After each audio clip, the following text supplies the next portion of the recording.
today I would like to welcome all of you to the day 8th of this International Business Innovators Summit organized by none other than ABCD International. So, since everybody knows that light is a pretty universal symbol of truth, wisdom, and understanding, so maintaining the sacred notion and keeping the symbolism in mind, I would now like to invite Mr. Akash Bhabar to the CEO of ABCD International to initiate the propitious ceremony of the lighting of lamps. So, over to you, Akash, sir.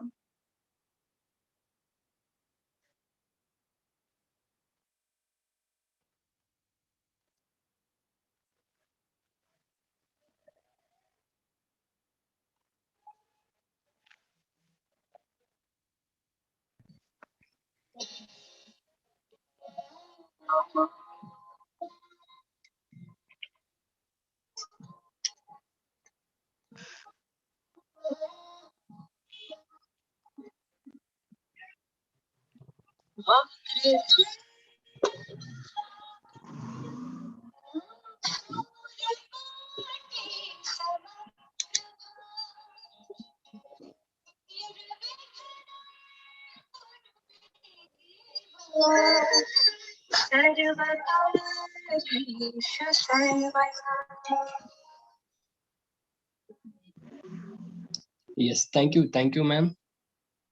Okay, thank you so much, Akash, so for gracing us with the sacred start of the day. So, with that being said, I would now like to proceed with a short introductory video of ABCD International showcasing its initiatives and achievements. So, for that, I have Shelly ma'am to help me out. So, Shelly ma'am, can you please screen share your?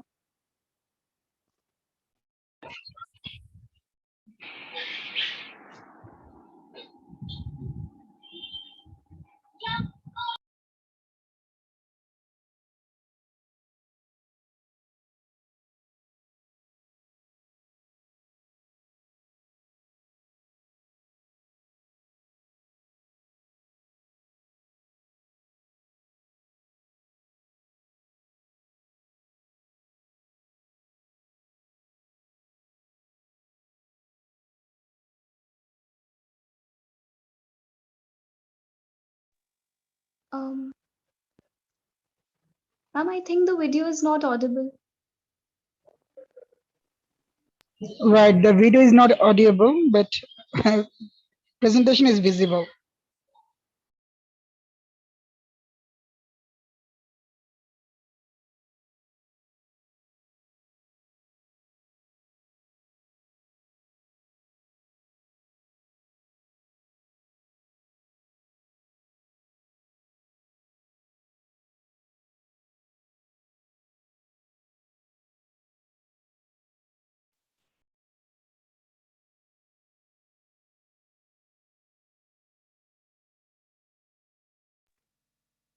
Okay, so that was a little glimpse of the initiatives took by the ABCD organization over the years. I hope you all like the video. And so can we please have a virtual round of applause for all the initiatives that ABCD have took over the years, and they will continue to take it in the future as well. So the organization also conducts various workshops, webinars, and free international events throughout the year. So just in case if anybody wants to get in touch with the organization, I have just mentioned their contact information in the chat box. So we would be very happy for you all to join our big fat community of trailblazers. So now swiftly moving ahead, and I would like to introduce our event mentors who have stood strong like the four pillars of ABCD International Foundation. So firstly, we have Dr. Manoj Sehgal, who is the chairperson of ABCD International. Then we have Dr. Shelly Bisht ma'am, who is also our speaker for the day. And she is the co-person of ABCDI. And then we have Dr. Rabia Bhatia, who is the Chief Advisory Officer of ABCD International. Then last but definitely not the least, we have Ms. Himanshi Awal, who is a Chief Mentor for ABCDI. So now I would like to move ahead and quote something which is very, very relevant to today's topic of the event, that is NGO. And the quote is, it is easier to give than to take. It is nobler to give than to take. the thrill of taking lasts a day, the thrill of giving lasts a lifetime. So, today, ladies and gentlemen, we'll be listening to five speakers who are here to celebrate and speak about the NGOs. So, with that being said, now I would like to move ahead and introduce our very first speaker of the day. And Alicia, ma'am, we are starting with you, right? Okay, Yes, so yes. here for Alicia, ma'am, I would like to mention a quote that is, the future belongs to those who believe in the beauty of their dreams. And Miss Alicia Vijoy is a true dreamer. She is a true dreamer. She dreams in a world where she dreams for a world where NGOs and corporates can work together hand in hand, and which is why she is a leading I2U social foundation, which is an ecosystem builder for non-profits and corporations alike. She is known for fetching seamless solutions for the problems faced by 100 plus NGOs. So now can we please have Miss Alicia Vijoy with us? Thank you so much, ma'am. You may please proceed now.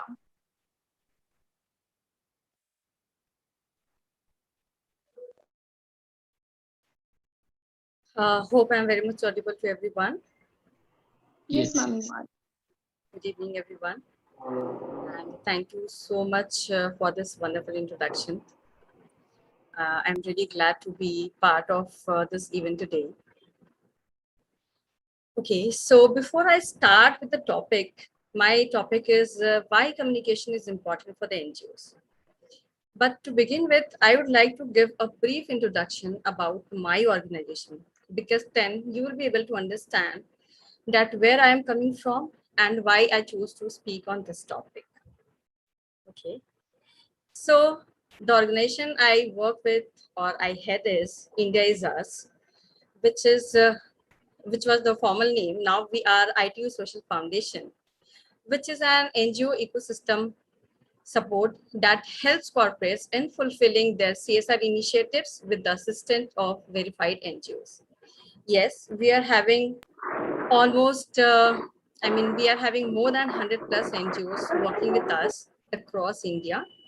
They are working on 12 different causes that includes literacy and education, health and nutrition, environmental conservation, women empowerment, poverty alleviation, care for the elderly, animal welfare, skill development, and people with special needs, child welfare, wash and heritage.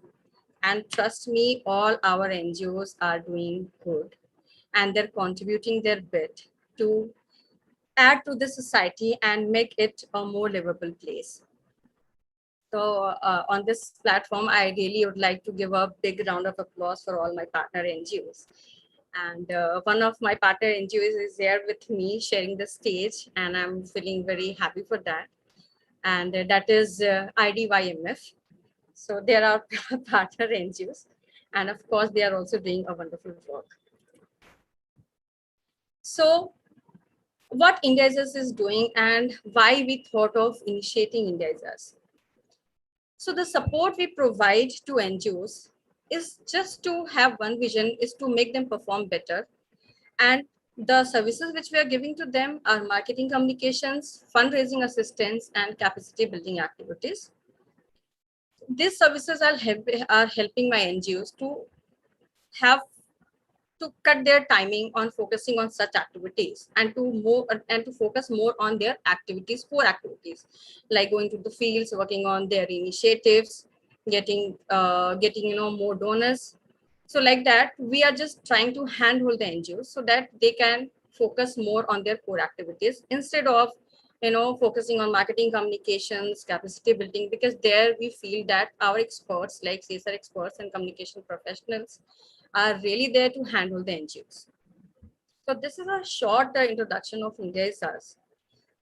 And we are just 6 years old, but in the 6 years we have achieved a lot when it is coming to having good and reliable NGOs working with us.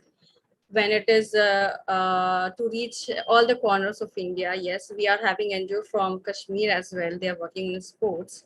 So our reach is getting vast. And it is I just feel like I'm a mother of more than 100 plus NGOs. So that is a very great moment when we cross 100 and when we get to know that, okay, my NGOs are doing so good. They are getting awards. They are getting so many things, and their programs are being appreciated because they keep sharing their initiatives with us. Now, let us discuss that why communication is important for NGOs, which is my topic for the day. So somewhere I read communication must be hot. Yes, hot stands for honest, open, and two-way. And when it comes to social sector, it definitely goes well. Because this is a sector where we all have to communicate well, and definitely we have to communicate. So someone is saying that my sound is very feeble. Is it better now? Can someone help me, please? If it is better now? It's Very loud and nice, clear. ma'am. Very nice. Very nice, ma'am. Okay, thank you. Thanks. So yeah, so I was saying that communication must be hot. Yes, it is very true. Now that I have been given the opportunity to talk on the subject in detail, I will address different problem statements and how communication can help. So the first topic which I would like to discuss is communication helps dispel lack of awareness about the NGOs and its work. Why I gave such a statement? Because see, every day we are getting, lots of NGOs onboarding. We are having, like I initially told you, that we are working with more than 100 plus NGOs across India. But when I was not working with the NGOs, and when anyone was asked me that, can you just talk about few NGOs or can you donate to some NGOs? So my answer were, yes, I know few NGOs, and they are Cry, Helpage India, Smile Foundation. So there were some names which were always there on my lips. Then I went to malls. Because I love traveling. I always used to be travel. So there are many people who approached me, "Ki, ma'am, can you donate to the NGOs? It is just 100 rupees which you have to donate." But I was very much doubtful कि ये मेरे पैसे सही जगह जा रहे हैं कि नहीं. Okay. So I was like, yeah, because I'm a person who really love to donate. I still support my NGOs. I do small donations. But at that time, when I was ready to donate, but I was not ready to trust the NGOs because NGOs तो 3 लाख हैं. अब 3 lakh NGO में किसको भरोसा करूं? I can only trust those NGOs जिनका काम मैंने कभी देखा है. Okay, या मैं देख रही हूँ हमेशा. Every day I get a call. NGOs अपने बारे में बताते हैं. We onboard them. We do some verifications. But if we are not able to do any verification for the NGO, we do not onboard them. Because then I have to vouch for them in front of my CSR experts, in front of my donors and volunteers. Right. अब NGO के पास ये problem होती है कि ma'am ऐसा है ना कि we are doing lots of work. We are doing ground work ma'am. हम हमेशा फील्ड में रहते हैं. And we really have to focus on our core activities, and we don't get time to talk about ourselves. But to be very honest, I really cannot buy that point. Because when it is coming to social sector, it cannot be just one individual who can make a difference. It has to be a group of people working together and then making the difference. We have to make a chain of chain makers, right? And that is only possible when you talk about yourself, when you talk about your projects, the programs which you're doing, the initiatives which you have taken, right? So I always try to explain NGOs ki, bhai, I understand you're doing lots of good work. And I can really tell this that yes, NGOs, there are many NGOs who are doing lots of hard work. काफी कुछ कर रहे हैं वो. मतलब मुझे पता भी नहीं था कितनी सारी चीजें हैं जो मैं कभी सोच नहीं सकती हूँ. एनजीओ चीज को सोच रहे, उसको इम्प्लीमेंट कर रहे हैं, या मैं जो आज सोच रही हूँ उन्होंने 5 साल पहले सोच लिया, उसको इम्प्लीमेंट कर रहे हैं. Okay, and I am really in love with the work they are doing, but I really hate when they are not able to communicate about themselves. मैंने इतनी सारी चीजें बोली. आई एम श्योर यहाँ पे जो एनजीओ मुझे सुन रहे हैं वो कहीं ना कहीं मुझसे रिलेट कर रहे होंगे. कि अगर आप कम्युनिकेट नहीं करोगे, अगर आप लोगों को भरोसा नहीं दिलाओगे कि आप अच्छा काम कर रहे हो, तो आप कम्युनिटी को एक साथ लेकर के कैसे चलोगे, कम्युनिटी डेवलपमेंट कैसे करोगे? When it's coming to the NGO, you cannot fund your NGO for the entire life. You need CSR budget, you need CSR fund, you need people who can be your volunteers, you need people who can be your donors. आपको ऐसा लगता है कि आप कभी बात नहीं करेंगे और लोग अपने आप आपके पास आ जाएंगे कि मैं आपका वॉलंटियर बनना चाहता हूँ, मैं आपका डोनर बनना चाहता हूँ? I am so sorry, but this is the fact कि ऐसा पॉसिबल नहीं है. You have to speak for yourself. आप जो भी काम कर रहे हैं उसको आप दिखाइए जरूर. आपने जो भी इनिशिएटिव लिया है, try to make a chain of change makers, because ये जो चेंज मेकर्स है ना, ये आपको लेकर के आगे तक जाएंगे. Now the second thing which is very much important is the CSR funding. Is definitely you get from the corporate connects. So every day we are getting lots of calls. Okay, they are asking us to do their funding assistance or to raise funds for them. But now you tell me that if I am not aware about your organization, how I'm going to vouch for yourself, for you in front of any of the corporates? Because वहाँ तो आपकी इज्जत भी है, हमारी इज्जत भी है. Okay, I should be very much confident what I'm talking. All right. So I always say ki yes, NGOs, we are there to help you out. So just do one thing, because India is having one policy that until and unless we do not check their annual report, we do not check their corporate their concept notes or proposals, we do not give them any commitment that we will be doing fundraising assistance for you, or yes, we can raise funds for you. That we never commit.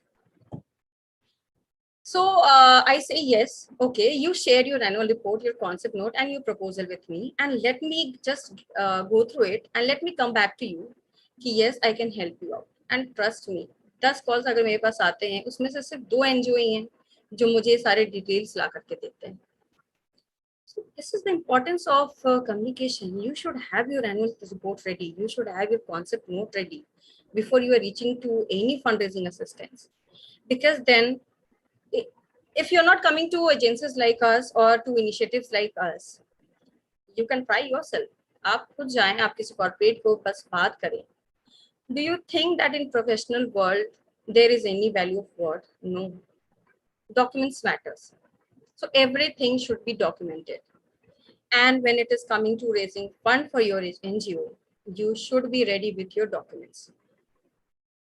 And documents obviously plays a very crucial role, because जैसे HR होते हैं, उनके पास इतने सारे resumes आते हैं, but जो resume उनको अच्छा लगता है वो उसको पिक करते हैं and उसको interviews के schedule करते हैं. Like that, CSR heads are also getting lots of proposals every day. Do you think that आपका proposal आप उनके पास गया वो तुरंत उठाएंगे and they will read it? And when you don't have the documents, are they going to trust my words? And am I going to believe कि हाँ मेरा जो partner NGO जो भी वो बोल रहा है I should trust it? No, we are working in a professional world. We should only trust the documents. We should only trust whatever is written and in front of me. I'm very much sure that everyone will be with me on this topic. I can see that Akash is nodding and he's giving his go ahead. Yes, I am. Whatever I'm saying it in the right way. So this is the importance of communication when it is coming to raising fund for your NGO. अगर आपके पास ये सारी चीजें ready नहीं होंगे, आई am so sorry, but आप खुद कर लें या हमारी जैसी आप 10 इनिशिएटिव्स को अप्रोच कर लें, it will be very tough for us to raise fund, or it will be very tough for you to raise funds. आप फिर वही कर सकते हैं कि आपके कुछ कनेक्ट्स हैं आसपास, you can get funds from them, but that is not long term sustainability. So whatever I'm saying today, I'm just keeping one thing in mind, that you should have your sustainable model, and sustainable model can only work like this. So this is the second thing which is very important, and whatever I'm saying today, I'm just saying everything with my experience. because every day we are in talks with lots of NGOs, we are hearing their problems, we are solving most of their problems. But yes, उन लोगों की problem हम आराम से solve कर सकते हैं जो खुद के लिए रेडी हैं. खुद के लिए वो रेडी तभी हो सकते हैं when they are having all their communication at place. Okay. So the third thing is कि with meaningful communication you are better able to reach your donors and sustain them. So this is the third point, because like I said that NGO needs their brand presence, NGO needs corporate funding, NGO needs donors and volunteers. हमें क्या लगता है कि donors volunteers तो हमने call किया because we also raise fund for NGOs every alternate months or every month. So whenever my NGO is in need, so we are having some database of donors. We approach them, उनको message करते हैं, and they just ask for the account number and they transfer the amount. But why they're doing this? Because we are able to communicate to them that whatever NGO are working with us are reliable NGOs. You can trust them. Okay, so how we work? Suppose XYZ NGO approached me that I need ration distribution drive. I want to conduct ration distribution drive, and for that I need funding. What I ask the NGOs? Okay, ठीक है मैं fund लाके देती हूँ. No. We ask the NGO to share a detail with us कि आप क्यों ration distribution कर रहे हैं, आप क्यों नहीं वहाँ पे सैनिटरी नैपकिन डिस्ट्रीब्यूशन कर रहे हैं. Okay, that means the mapping should be done properly कि जहाँ पे जो रिक्वायरमेंट है आप वहीं पे जा करके वो चीज पहुंचा रहे हैं. The ration which you are giving, is it going to sustain that family at least for 10 days or 15 days, or it is just for one day? So what is your mapping? Once I get all the details from the NGO, I pass on, we make a content, then we draft it properly, and then we send it to our donors with all the details. So donors के लिए बहुत easy हो जाता है because everything is very transparent. Okay, like I said in the very beginning that honesty in the communication is very important when it is coming to development social sector. Because वो trust factor अगर missing है ना, तो it is very difficult for anyone to give you money. In fact मैं भी नहीं देती 50 rupees भी. अगर मुझे एनजीओ ऐसे बोलता है कि मैम 50 रुपीज दे दो, मुझे बच्चों को कॉपी देना है, तो बच्चा स्कूल भी जाता है कि नहीं कॉपी देके करोगे क्या उसको. So recently, I'm just giving one example. Recently, I got one requirement from one of my partner NGO. They asked us कि we need to distribute this stationery to the school students. When I asked them what is the cost of one copy, they just said कि we are having 100 students and we want to distribute them stationery. Okay, a very nice initiative. So can you just give me the detail of, costing of the notebook? They said 65 rupees for one notebook. 65 rupees? Are you serious? एक notebook का 65 rupees? मतलब मैं तो 20 रुपए copy खरीदती हूँ यार. आप जब बल्क में लेते हो तो आपको 20-30 रुपए पड़ते हैं. इंस्टेड ऑफ वन नोटबुक आप उनको 3 सब्जेक्ट के लिए डिफरेंट नोटबुक दे दो ना. वो एक नोटबुक लेकर के बच्चा क्या करेगा? So there should be proper planning कि हम कैसे करें.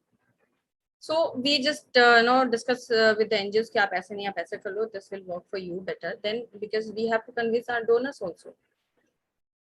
We approach to our donors, we get the funds done, but we don't stop there.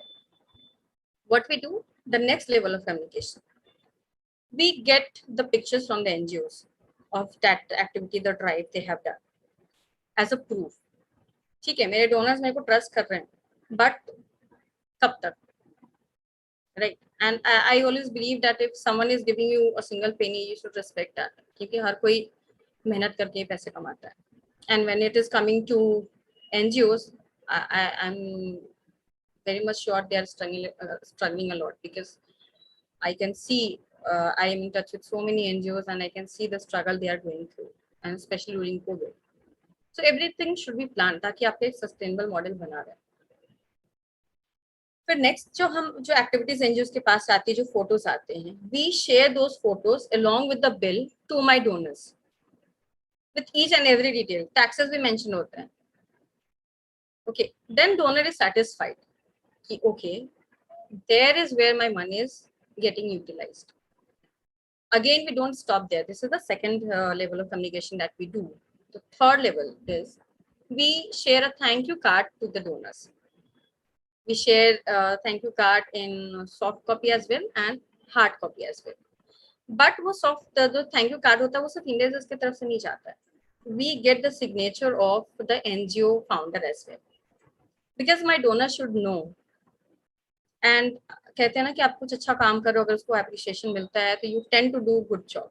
आपका ऑटोमेटिक वो एक होता है कि अरे मैंने अच्छा काम किया मुझे एप्रिशिएशन मिला, let's continue doing good work. So my job is also to convert people, to convince people to do good job. क्योंकि हम तो बस दिन भर बैठ के सिस्टम के सामने काम करने से जिंदगी नहीं चलती है. There is so many things that we have to do. We should add some value to our life and to the society.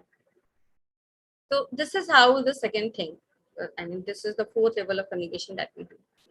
So this is the request to every NGO, because I have seen, आप ये देखो आपके पास एक donor आज आ गया, ठीक है, why those donors are sustaining with me? Because they are getting to know कि उन्होंने जितने पैसे लगाए हैं, everything is well utilized and they are also getting a report of it. Okay, when they are getting a thank you card, I have received lots of feedback from my donors कि ये thank you card जब मेरे हाथ में आया ना तो we felt like wow, आज मैंने कुछ अच्छा काम किया है.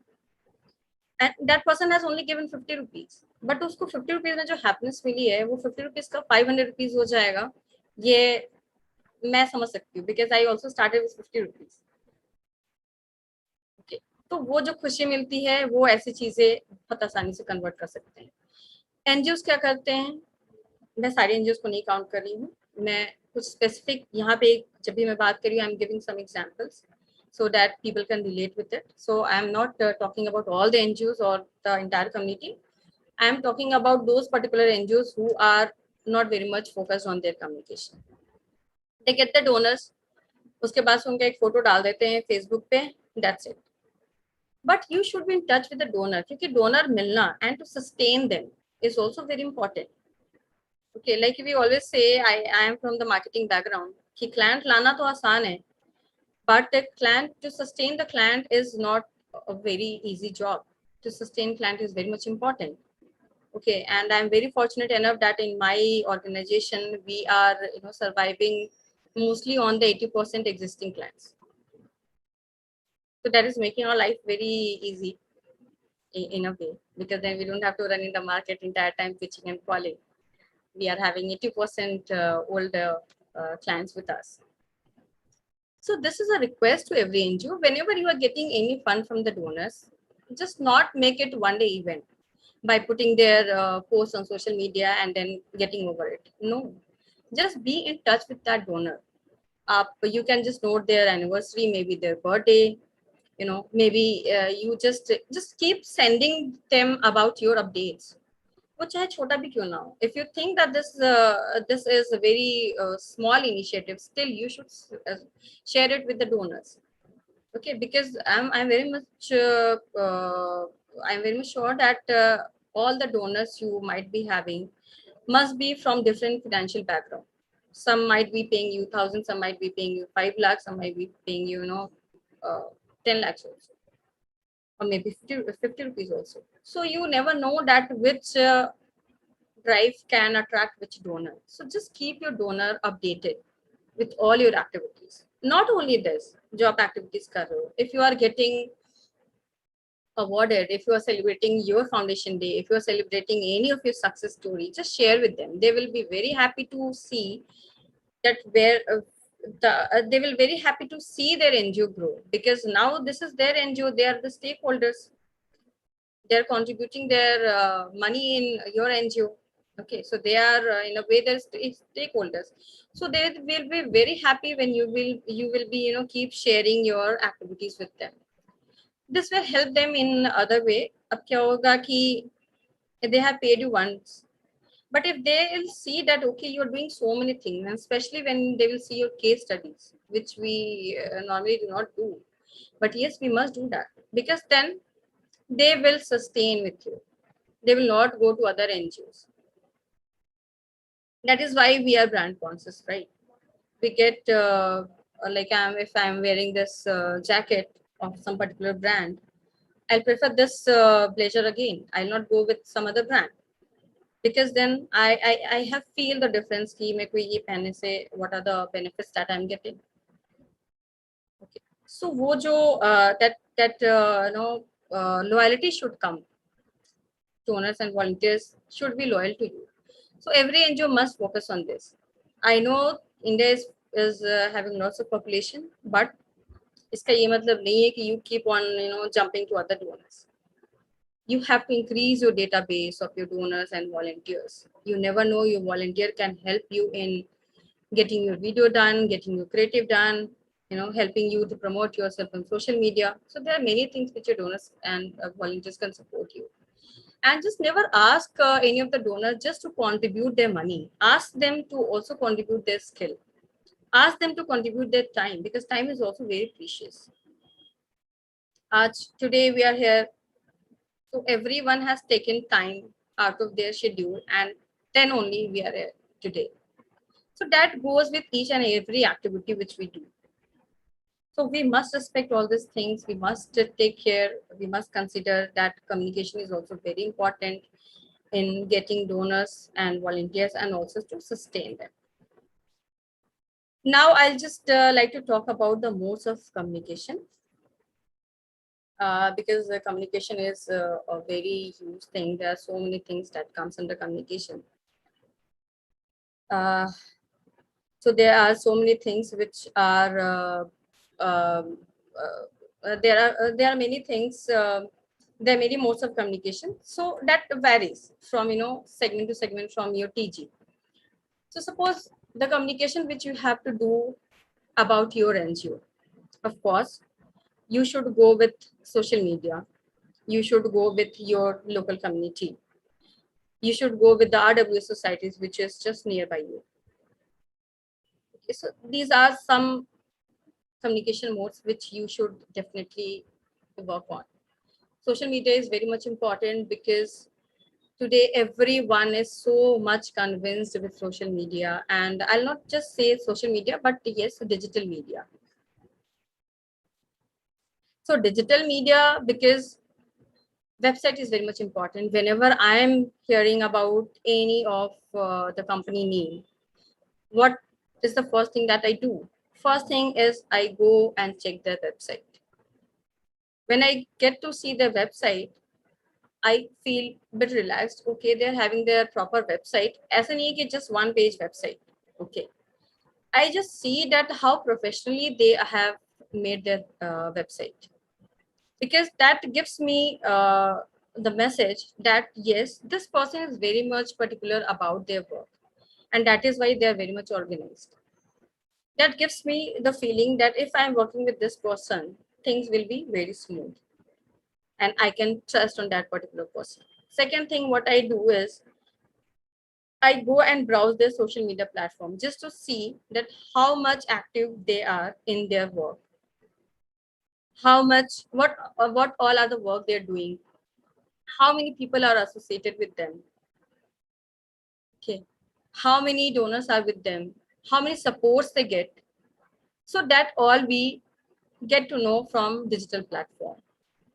So to have a website, to have a social media should be, should be there in current scenario, because people are so digitally active, especially after COVID. If there was no COVID, I am very much sure Akash ने ये जो event है ये एक live event होता, मतलब हम एक offline event करते हैं. But today we are using technology, and that is again a very great thing, because then he is able to get people from across India, which is not possible in offline events, right? So we are having such a wonderful technology nowadays that you can reach to any corner of the world. Why not use that and use it in a very proper way? If you are not having your website at a place, if you're not having a social media at place, first thing after this event, you should go and do it ASAP, because it will definitely going to add value to what you are doing. So this is coming to one mode of communication when I am talking about how NGOs can increase their visibility. At the same time, they should also be ready with their printable things, or maybe something in soft copy, maybe a PPT or a brochure. And one thing is very much important is you should communicate with your donors in their local language as well. I know English is universal language and we all are using it. Suppose one NGO is in Bihar. I'm from Bihar, that is why I'm taking example of Bihar. So ऐसा नहीं है कि people are not able to understand English, but when you talk in their local language, they feel very connected. That happens everywhere, right? When you see two bongs talking to each other, they will talk in Bengali. When you see Maharashtrians talking to each other, they talk in Marathi because they feel very, close, and they feel very close to the topic. कि we should talk in our local language. So to the NGOs, whenever you are making your brochure or any communication that you want to give to your donors or to volunteers or to local corporates, please make it in both the languages, English, of course, because it is the universal language, and the local language as well.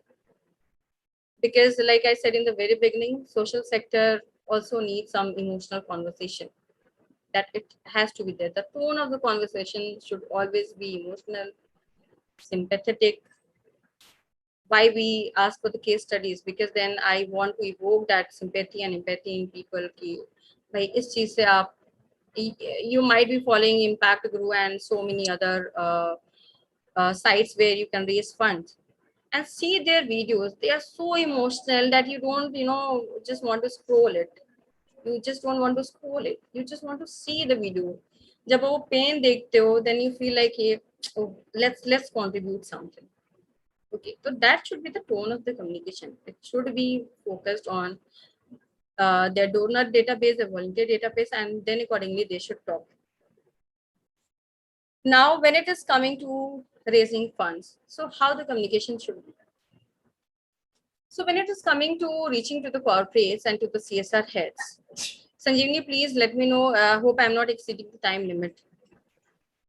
If yes, then please you can just message me, because when it comes to social sector and when it comes to guiding NGOs, I really become very emotional because this is the very important part of our society. You are on mute, Sanjeevani. I'm not able to hear you. Okay, so is it possible for you to wind it up in 5 minutes? Yeah, of course. In fact, I was Okay. about to wind up in 5 minutes. Then I thought of asking, कि उसको भी Okay. reduce तो नहीं करना. Okay. So now when it is coming to reaching to the corporates for funding, so the communication tools must be your concept note, your proposal, your one pager, because then you cannot expect the CSR head to follow your Facebook and follow your social media and then decide to give you the grants. Like I said in the beginning, the documents really plays a very crucial role when it comes to raising fund for yourself. So whenever you are trying to reach to any of the corporates, please be ready with these documents. You must have your concept note and proposal well drafted, well designed. It is just not like, because I have seen lots of proposals, and trust me, I don't feel like going through it.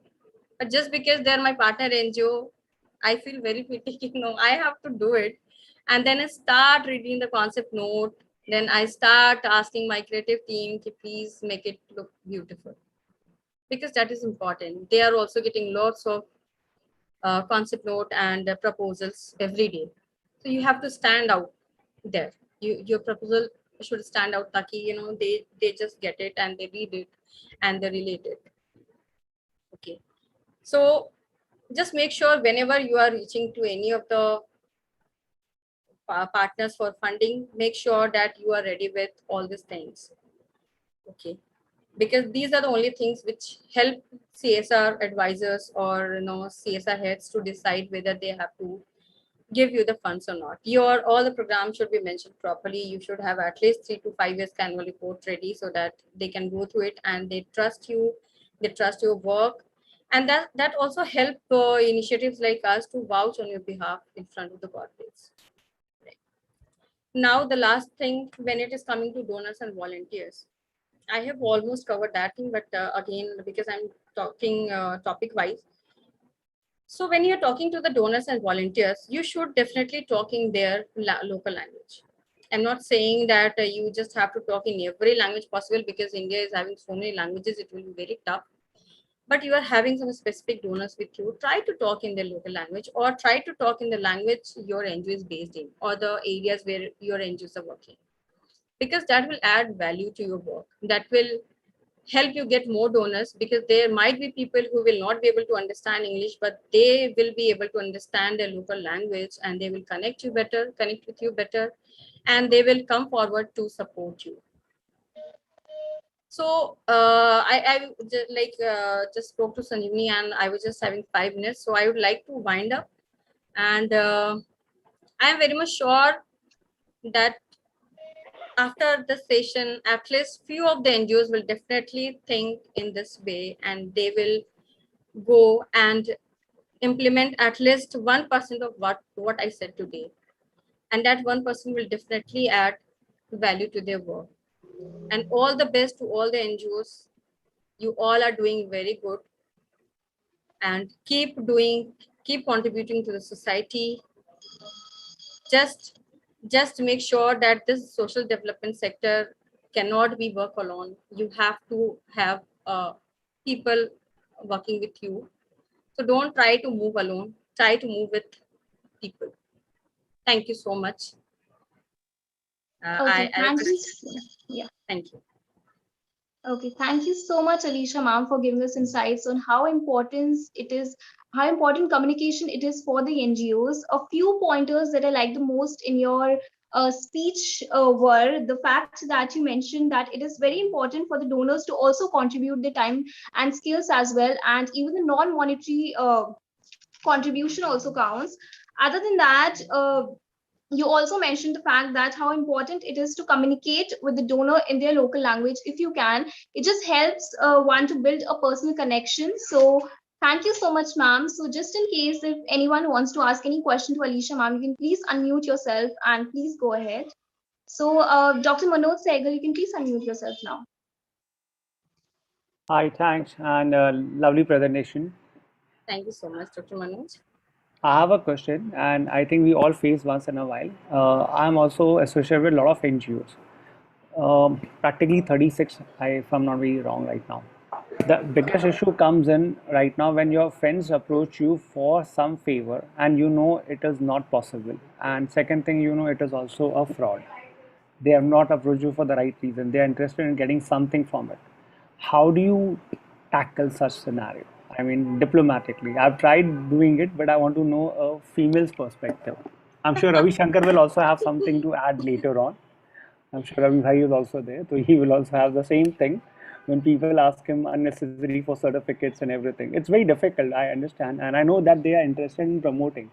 But the difficult part is when your own friends and colleagues and people you're known for years want to do this, and you know you have to tackle them slightly diplomatically. So I want to know a female's perspective. How do you handle? So thank you so much, Dr. Manoj, for this very interesting question. Because and to be very honest, abhi tak I have not faced such concerns, because I keep boasting about my NGOs and my work to everyone, and in all my friend circle they know that I'm mother of more than 100 NGOs, and they always approach me for this. Yes, it is very important. Like you asked me, there are many NGOs who are doing fraud, and they just need money for some certifications or something. I have come across, not from my friends, but from this community. They approached to us, "Ki Madam ji, we need fund for one of our projects." I said, okay, very interesting. What is your cost? He will tell me, "Ki ma'am, cost we will decide. You just let me know how much funds you are able to give it to me. If you think that literacy and education are getting more funds, I'll start working on literacy and education. If you think that child welfare is getting more funding, I'll plan something around child welfare." Okay. So first thing, we should definitely ask the NGOs that what are the causes you're working on. Every NGO are having primary causes and the secondary causes. Okay. And you should also always ask about the documents, which I just mentioned in my speech, that this is where documents plays a very important role, because when it is coming to professional world, or when it is coming to support system as well, I cannot trust everyone on their words. There should be something. So, Doctor, you can definitely ask your friend who is asking you to give such, who is coming to you with such a request. You can definitely ask them, can you just show me some success story? Because every NGO, Ravi Shankar ji will support me here. Every NGO must be having, if they are the genuine one, they must be having some good case studies with them. उन्होंने कुछ ना कुछ तो एक ऐसी story create की होगी which is a life changing story. So just to start with, you can ask that person, just give me one life changing story which you have done, and then you don't have to say no. आप ये कह देना कि आप कुछ करके आओ, then I'll give you the amount which you are looking for. So Dr. Manoj, hope I answered your question, or you want me to, No, thank you so much. Thank you. Okay, thank you so much. Is there any other question? Yeah. Yeah, is there any other question? I guess no. So thank you so much, Alisha ma'am, for a lovely session. And thank you so much, Dr. Manoj Sehgal sir, for asking the question as well. So next up, we have someone very, very special. He is truly a living idiom of a man with virtue and wisdom. He is a mechanical engineer and the founder of IDYM Foundation, which he started with the idea of igniting dreams of young minds. IDYM has conducted space exploration programs in all 28 states of India and 5 union territories as well. So, and he has also given free of cost training on satellite and rocket technology to 45,000 students all around the globe. So, can we please now welcome Mr. Ravi Shankar Kumar with us? So, you can please proceed now. All the best. Yes, thank you so much, ma'am, for this wonderful introduction. अभी Alisha ma'am बात कर रही थी, she was talking about IDYMF and India with us. I am connected with her, and she is really whatever she spoke here. She asked me the same thing. Just now I have submitted some of the document to her organization also. जो भी ma'am बोल रही थी वो काफी जो भी बात यहाँ पर की है मैं उसको पूरी तरह सपोर्ट करता हूँ, because she has asked me the same thing and I have given to her. So that is a very right thing. We have to give something, some documental proof to everyone, right? आज का topic बहुत interesting है. The topic is very interesting for today, and we must talk about it because NGO is something which will really help to develop any nation. अपने देश के विकास में सबसे बड़ा योगदान उनका हो सकता है क्योंकि government is not everywhere.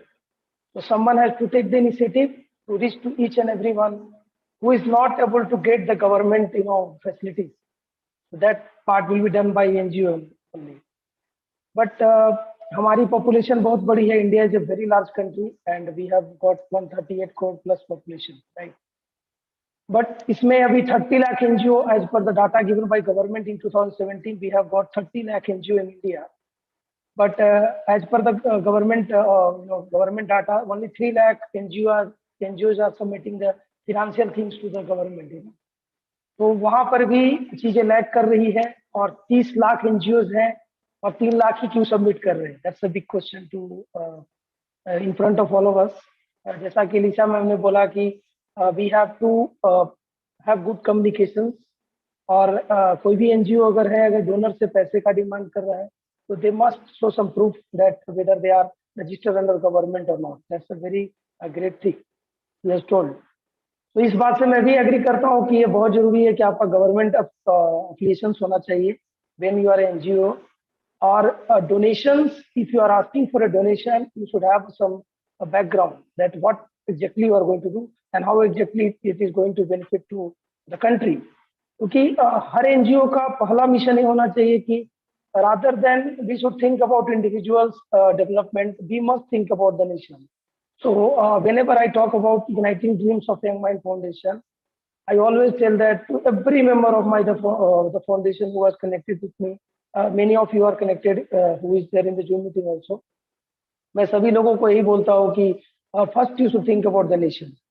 When you think about the nation, 90% things you never do wrong. आप कभी गलत नहीं कर पाओगे क्योंकि क्या होता है ना कि हम देश के लिए सोच रहे हैं, तो बहुत मुश्किल होता है हम कुछ ऐसी चीजें गलत करें. तो एनजीओ का जो मिशन होना चाहिए, nation first is the first requirement to have a good NGO. Because जब आपके माइंड में सेटअप बन जाता है कि मुझे अपने देश के लिए कुछ करना है, देश के डेवलपमेंट के लिए कुछ करना है, तो आप डेफिनेटली अपनी पूरी ताकत के साथ उसमें काम करेंगे। और जहाँ तक की बात है, हमने सैटेलाइट एजुकेशन और रॉकेट टेक्नोलॉजी के ऊपर जो what we have started igniting dreams of young mind foundation, इसका सबसे बड़ा रीजन ये था कि why we came with this NGO and why we did started a company, limited company that where we can earn money. What was the reason behind it, that why I want to give everyone free of cost space education? You know that when I just tell you my example, when I was in a school in 9 or 10 class, when teacher talk to me and tell me that if you study hard, if you score good marks in physics and all, definitely you will be able to go to NASA. But they never talk about whether we will go to ISRO. और वो कभी बात नहीं करते थे कि Indians can do much better in space. ये बहुत this things hurt me a lot, क्योंकि मैं ये सोचता था कि लोग हमारे देश के बारे में क्यों बात नहीं करते, where we live, people don't talk about it. तो कुछ ऐसा करेंगे, what we will start something which will change the mindset of the people. ये हमारा पहला टारगेट था। और मैं सभी एनजीओ से ये रिक्वेस्ट करूंगा कि आप पीपल के माइंडसेट को चेंज करो। India is a very great country, we have everything in our country. We don't need to go and ask anyone because we have all the technology. As you can see that we have developed 2 vaccines within 6 months. That's a great achievement by us. So सबसे जरूरी है कि आप लोगों को motivate करो, लोगों के देश के बारे में सोचने के लिए प्रेरित करो। So that is how I started this organization, and the mission was to reach each and every corner of the world. We have reached 250 countries right now. Definitely we will try to reach 180 country plus. That is our target. So इसमें सबसे जरूरी आपको क्या रखनी पड़ती है? पारदर्शिता। You have to be very honest with your work. See, when you do good work, people will definitely appreciate you, and people will definitely try to connect with you that why this foundation is so special. How it is possible? You have to show your sincerity, your hard work. Like I can say you an example that when I was started this organization, I have only 2 members in my WhatsApp group, and I never thought that I will have this many members in my WhatsApp group. How it is possible? It is possible just by hard work, determination, and honesty. सबसे जरूरी होता है कि जब आप when you give a statement to the people and how people will start believing you, तो उसके पहले आपको क्या होता है कि आपको प्रूफ करके दिखाना पड़ता है कि you have to prove it that I will do it and I will definitely try to give it on time. तो लोग आपको ट्रस्ट करना चालू कर देते हैं। तो अगर आप किसी भी एनजीओ के फाउंडर हो या फिर if you are a president of any NGO, first you have to build the trust with the people, and when you speak something you must deliver it. If you start speaking something and if you start delivering it, definitely one day people will trust you and definitely they will donate money to you. If you if you tell something and if you don't deliver, then people will start thinking bad about you and definitely will never grow up. क्योंकि NGO की सबसे बड़ी समस्या क्या आती है? Fund की समस्या आती है। Fund is the main issue of NGO. Even I face this problem, I am facing lot of problem regarding this, but I never mind it. I just believe in keep on working hard. There will be a result, not today, not tomorrow, someday it will come. So I just want to pass this message to each and every NGO that don't expect for the result, just keep on working. There will be a result and it will be a good result. उसके बाद second thing what I want to tell to all of you, keep everything like a mirror. आप कुछ भी लोगों से hide मत करो. You don't try to hide something and try to backdoor entry. ऐसा करने की कोशिश आप कभी मत कीजिए, क्योंकि you are running organization which is doing a social service. अगर आप बैकडोर से कुछ करोगे तो if people will come to know about you, they will never trust you. So that is the second thing you have to keep in mind, that no backdoor discussion. You have to speak everything frankly with the people and the people will definitely try to support you. Third thing मैं आपको बोलना चाहूंगा कि NGO में NGO काम कैसे करेगी, because we are financially fund नहीं होती एनजीओ के पास, but you have to work, you have to help the people. सबसे बड़ी समस्या फंड की। If there is a fund people will start working for you, if there is no fund it's very difficult to work. तो सबसे उसमें जरूरी होता है कि जो the people who are connected with you, you try to make them आत्मनिर्भर। आप उनको क्या करो कि उनको इस तरह से प्रोजेक्ट करो, इस तरह से प्रमोट करो, इस तरह से उन्हें सपोर्ट करो कि they will give everything for you. I can give you example of Dr. Manoj Sehgal, sir. He's there in the meeting also. He got connected with me from Dr. Seema Negime, one of very great member of the foundation. तो sir भी जब connect हुए थे तो he was I don't know him and he also don't know me, but we were in a good touch with us. But we try to build trust with each other, and he has given a lot of things to us. We have not paid anything to him, but he is giving everything to us. The what I am trying to tell to all of you is that we have to give free hand to the people who are working with you. I give them free hand. I never ask them that, sir, ये ऐसा होगा तो ऐसा क्यों होगा? I never ask them. I just tell them, you do it. This is your work. You have to finish it off. What support you need, you just message to me. So they do it very nicely. So you have to keep trust on the members. You have to support them because there is no funding in the NGOs. So you cannot give them some financial support. And why people will work free for you? Because you have to motivate them, you have to promote them, and if you start promoting them and motivating them, definitely they will try to give best for you. Other thing, that is the one thing. एक Alisa ma'am का point बहुत ही अच्छा था. That was a very nice point. I like it that donors को thanks भेजना. You have to give thanks to the donors. Yes, this is a very nice idea set by her. Because जब हम some people are giving you 2 rupees also. If they are giving you 100 rupees also, and if they are giving you 10 lakh rupees also, you must thank them. Why? Because that same person will tell to the next person, see, I gave only 2 rupees to this foundation, but the foundation has sent me a very good certificate and very good letter for me. I gave only 2 rupees. So I think these people are really good and we must support them. So they will get you another 10 donors. Donation can come in 1 rupees also. That is a big donation. It can help, it can help to do something. So ये बहुत जरूरी होता है. उसके बाद होती है आप लोगों के से इतने फंड भी, when you are doing something, you want to give something to them and you don't have the fund, you are obviously you need to ask money to them, right? So you should not ask something which people should not believe that how it is possible to ask this much money. You have to ask in such a way that they also must feel that, oh yes, I'm giving money to this foundation and they are going to use it in the right way. तो उसके लिए सबसे जरूरी क्या होता है कि आप जो फिनेंशियल एस्पेक्ट्स होते हैं उसका बहुत क्लियर कट आइडिया होना चाहिए. Means I can just tell you example. If you I am also connected with many NGOs because I am connected with many posts and many things. There are many things are there. When I see their message in their groups and all, whenever I see that they have their personal bank accounts of the founder, of the manager or managing director, whatever they have, it must not have like this. You have to start your own account for your organization, and there must be audit. Auditing should be there. अभी मैं आप लोगों को एक आंकड़ा दे रहा था कि 2017 से तक भारत में 30 लाख एनजीओस थे, but audit is only done for 3 lakh NGOs. Where are 27 lakh NGOs? Where the money is going? Because of this reason, people have stopped trusting the NGOs. And if you want to build the trust, definitely we have to work on it.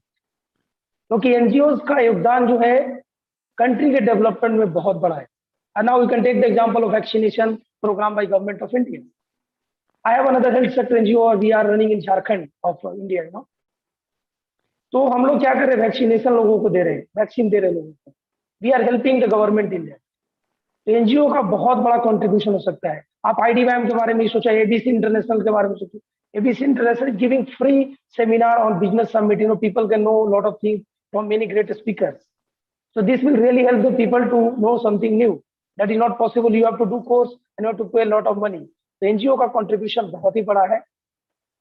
और what we are trying to do is that we are just trying to ignite the people. Yes, we have to do something for the children. Our main focus is the children. Why our main focus is the children? Because children can bring the change in the country. अगर हम बच्चों को starting से train कर देंगे ना, तो जब वो बच्चे बड़े होंगे ना, तो इतना बड़े काम करेंगे वो कि वो देश अपने आप आगे बढ़ जाएगा. So our main focus is to focus on the children. We want to develop them. And yes, we need everyone's support. You cannot run without, you can tell that I am running by myself. It's impossible. I cannot run my NGO by myself. You have to keep support of everyone. And I'm getting support from everyone. So you have to keep everybody intact. You have to keep on motivating them.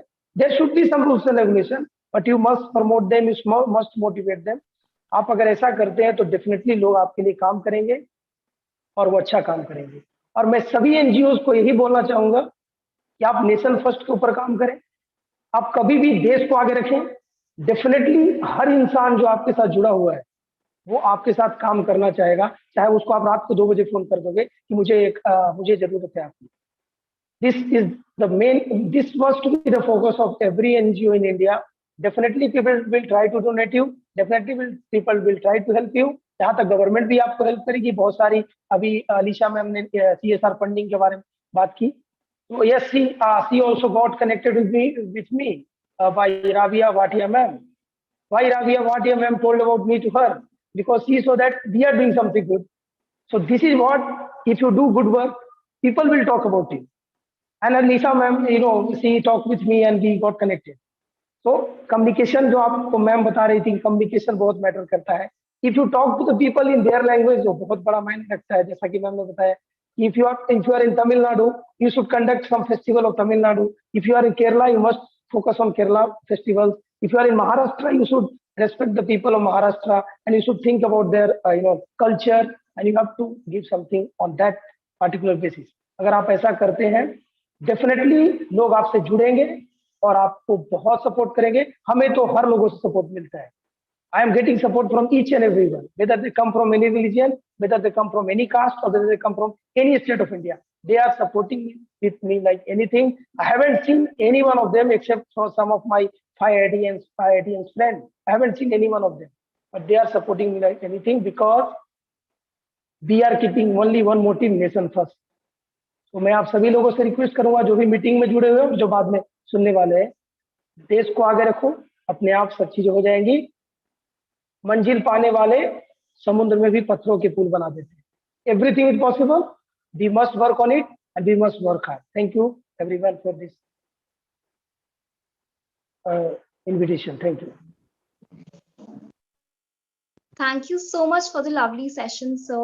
And a few pointers that I would like to mention about your presentation were: honesty is the greatest virtue. Be honest with everything that you do. This is one thing that you have said that makes true sense. So after that, you also told us that hard work, determination, honesty are the keys to success. And also you have mentioned one more very important point, that promote your donor. It's very important to give them utmost importance. So now, Mr. Manoj Sehgal, do you like to ask any question to sir? Yeah, definitely. Okay, sir. Please go ahead. Ravi bhai, first of all, happy Engineers Day. We both are mechanical engineers, so बहुत अच्छा है the way that I'm asking you a question. Happy Engineers Day. I always wanted to ask you one thing. मतलब जब आपने ये foundation start किया, and you coming from the IT background, I am from a VGTI background, the first incentive हमेशा रहता है कि let's get the job done and then we think couple of year later, but you started very early. मतलब आपके दिमाग में आपका क्या जज्बा था जब आप ये सोच रहे थे कि मुझे ये एक ऊंचाइयों तक लेके जाना है? मैं वो चीज़ आपसे सुनना चाहता हूँ। दूसरी चीज़ मुझे आपकी बहुत अच्छी लगी है कि हम हमेशा नासा के बारे में क्यों बात करते हैं, इसरो के बारे में क्यों नहीं बात करना चाहते। तो जो ये देशभक्ति की बात है, मतलब ये मुझे बहुत टच करता है। तो ये दोनों चीज़ आपने कैसे की? मतलब आपका पहले क्या मकसद था कि मैं ऐसे क्या चीज़ करना चाहता हूँ? बिकॉज हम सब इंजीनियरिंग करने के बाद, मैंने तो खैर MBA भी किया है, पहली चीज़ होती है कॉर्पोरेट में जॉब ले लो and let's start earning money and फिर देखते हैं, बट वो होता नहीं है। बट आपने वो जोश दिखाया और एक खुद का स्टार्ट किया, तो बहुत बड़ी बात है। सबसे पहले काबिल तारीफ बात है, आपने ये चीज़ किया हुआ है। बट ये क्या आपकी मतलब जहन में बात थी कि आपको ये करना है? Yes sir, thank you so much. ये बहुत ही डिफिकल्ट क्वेश्चन है और मैं मनोज सर को बहुत अपना गुरु जैसा मानता हूँ and he really help me lot. बहुत हेल्प करते हैं मुझे पर्सनल, व्हाट्सएप पर बहुत चीज़ें मुझे गाइड करते हैं जहाँ पर जरूरत पड़ती है। तो सर ये बहुत, इसके पीछे सबसे बड़ी वजह थी क्या ना, कि जब मैं I am telling all time that जब मैं बहुत छोटा था और मेरे टीचर्स नासा नासा बोलते थे तो मुझे बहुत हिट करता कि मुझे कुछ ऐसा करना है, हम ऐसा कुछ करेंगे कि लोगों के मुंह से इसरो बुलवाऊंगा। ये मेरी एक बहुत बड़ी ड्रीम थी। और I always get inspired by doctor APJ Kalam. APJ Kalam ji से मैं 2015 में मिला था IIT बॉम्बे में, and he was there on the stage and he was telling that dream it to do it, that is also the tagline of IDVAM foundation. बस तो वो बोल रहे थे dream it to do it, और उनका एक ही कहना था कि हमें भारत को सुपर पावर बनाना है। और ये मैंने फाउंडेशन को तो 2009 में ही चालू कर दिया था, बट मैं उसके बाद आउट ऑफ इंडिया चला गया। 2020 में 2020 I was listening to Prime Minister of India. He was talking about Atmanirbhar Bharat at 8 p.m. Indian Standard Time during COVID. We will make India Atmanirbhar Bharat. 20 lakh package was given by him. And my brother, our family comes from army background, and he always was telling to me, see, this is something the country needs some help from your side also. I am contributing as an army officer. You also contribute something as an engineer for this country, because this is a COVID time, country needs you. Why can't you do something for them? So I was listening to the PM, Prime Minister Modi ji, and he was telling that Atmanirbhar Bharat. Then I listened his full speech, what is his intention, what he is trying to do. और मुझे लगा कि कलाम जी के सपना पूरे करने के लिए आत्मनिर्भर भारत जो है वो सबसे बड़ा माध्यम है। तो कुछ ऐसा करो जो आत्मनिर्भर भारत को प्रमोट करे। I cannot make everybody self-reliant, but definitely I will make the people aware of आत्मनिर्भर भारत। मैं चाहता हूं कि देश का बच्चा, अगर उसको मैं आत्मनिर्भर भारत का एक मैसेज दे दूं, if I give them the message of आत्मनिर्भर भारत, वो अपने पेरेंट्स को बता देगा कि पापा आपको आत्मनिर्भर भारत के लिए काम करना है। इसीलिए हमने फाउंडेशन का नाम ही रखा, जब हमारी स्टार्टिंग में नाम थे टीम स्पिरिट, बाद में इसको हमने रखा igniting dreams of young mind foundation. इसकी सबसे बड़ी वजह थी कि हम बच्चों पर फोकस करना चाहते थे, क्योंकि बच्चे कैसे होते हैं कि बच्चे अपनी बात को मम्मी पापा को बहुत आसानी से समझा पाते हैं कि देखो बेटा, पापा देखो ऐसा मैंने सुना था, सर ऐसा बोल रहे थे, तो हम लोग को ऐसा करना चाहिए। अगर बच्चा ने मम्मी पापा को बताया तो मम्मी पापा डेफिनेटली आत्मनिर्भर भारत के लिए काम करेंगे। वो हमारे प्राइम मिनिस्टर जी का सपना को भी पूरा करेगा, हमारे 130 करोड़ पॉपुलेशन को भी पूरा करेगा, और हमारे डॉक्टर एपीजे अब्दुल कलाम के सपने को पूरा करेगा। तो इसी ड्रीम के साथ हम आगे बढ़ना चालू किए, और उसके बाद अपना मेन फोकस था कि स्पेस की जब भी बात आती है, बच्चे पढ़ते थे Newton's law of motion, but उनसे पूछो कि इसका करना क्या, तो बोलते थे सर ये तो बस इधर से धक्का मारो उधर से धक्का लग गया, वही न्यूटन्स लॉ ऑफ मोशन है। मैं बोलता था ऐसा नहीं बेटा, इससे हम वाटर रॉकेट बना सकते हैं, इससे मॉडल रॉकेट बना सकते हैं, इससे हम सैटेलाइट भेज सकते हैं, क्यों नहीं सोचते उसके बारे में। तो बच्चे बोलते थे कि सर कैसे पॉसिबल है। I interact with the many engineering college students because I was running the foundation from 2009, and I taught them many aero modeling stuff and all. I told to them it is possible by you and you only can do it. और बच्चों ने बनाना शुरू किया और काफी सारे बच्चों ने सैटेलाइट भी बनाए। अभी सबसे बड़ा मेजर प्रॉब्लम क्या रहा था, अभी recently I was facing that many school want to build a satellite but they don't have the fund because it's COVID time. मैंने बोला चलो ठीक है कोई बात नहीं, मैं तो सैटेलाइट बनवाऊंगा ही। 37 है हमारे 28 स्टेट इंडिया का, और हमारे 9 यूनिट रेटिंग, तो 37 सैटेलाइट तो मैं पक्का दूंगा भारत को। तो मैंने बोला let's make a satellite which should be more cheapest one, सबसे कम प्राइस में सैटेलाइट मिलेगी, और उस पर हम अभी काम कर रहे हैं। Definitely will give to the world and definitely 37 satellite will be made. तो मेरा एक ही मिशन था सर कि लोगों के अंदर आत्मनिर्भर भारत के जो अपने पीएम का मैसेज था और अपने जो कलाम जी का मैसेज था कि इंडिया को सुपर पावर बनाना है, उसको भर देना। और सबसे लास्ट मेरा एक पॉइंट था कि लोग नासा की बात क्यों करते हैं, हमारे इसरो के साइंटिस्ट जब बात क्यों नहीं कर सकते फॉरेन कंट्रीज में, क्यों वो अपनी पॉइंट को नहीं रख सकते हैं। आज मुझे खुशी होती है कि पता है हमने 50 कंट्रीज में वर्कशॉप कर दी इंडिया के, अभी नाइजीरिया में 19 तारीख को होने जा रहा है। लोग हमारी बात सुन रहे हैं, दैट्स द अचीवमेंट। लोग इंडियन स्पीकर की बातें सुन रहे हैं, वो हमारी बातों को समझ रहे हैं, वो हमारी बातों को फॉलो कर रहे हैं और इसरो की पेज को विजिट कर रहे हैं, दैट्स द अचीवमेंट। इसीलिए मैंने बहुत ही अर्ली एज में स्टार्ट किया कि अगर ज्यादा देर करूंगा तो ज्यादा लोगों को इंस्पायर नहीं कर पाऊंगा, और अगर यंग माइंड को इंस्पायर करना है तो खुद यंग रहना भी जरूरी है। So that was the main reason to be young to start this organization. Thank you so much, sir. Thank you so much, Mr. Ravi Shankar Kumar, sir. And Manoj, sir, I hope that answered your question.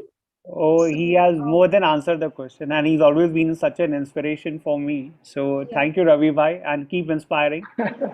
And yes, Abdul Kalam has been a role model for so many people and so many inspiration.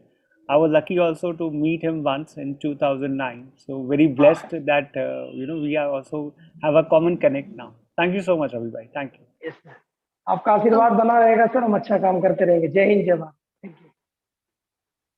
Okay, thank you so much for the lovely session, sir, and thank you so much for the question, Manoj, sir.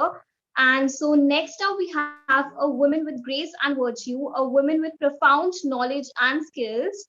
She is a passionate educator with over 21 years of experience in the teaching industry. And she is also an international speaker, an international moderator, and a talk show host as well. She is also a social activist, a content head at Khwab Zindagi Ke. And with all that she is, we can truly say that she is genuinely quite multifaceted. So, can we now please welcome Mrs. Shelley, Dr. Shelley Bisht with us now? Over to you, ma'am. All the best. Thank you so much, Sanjeevni, for a wonderful introduction you have given me. And I guess today it is one of the most inspiring session after listening to Alisha ma'am and after listening to Ravi sir.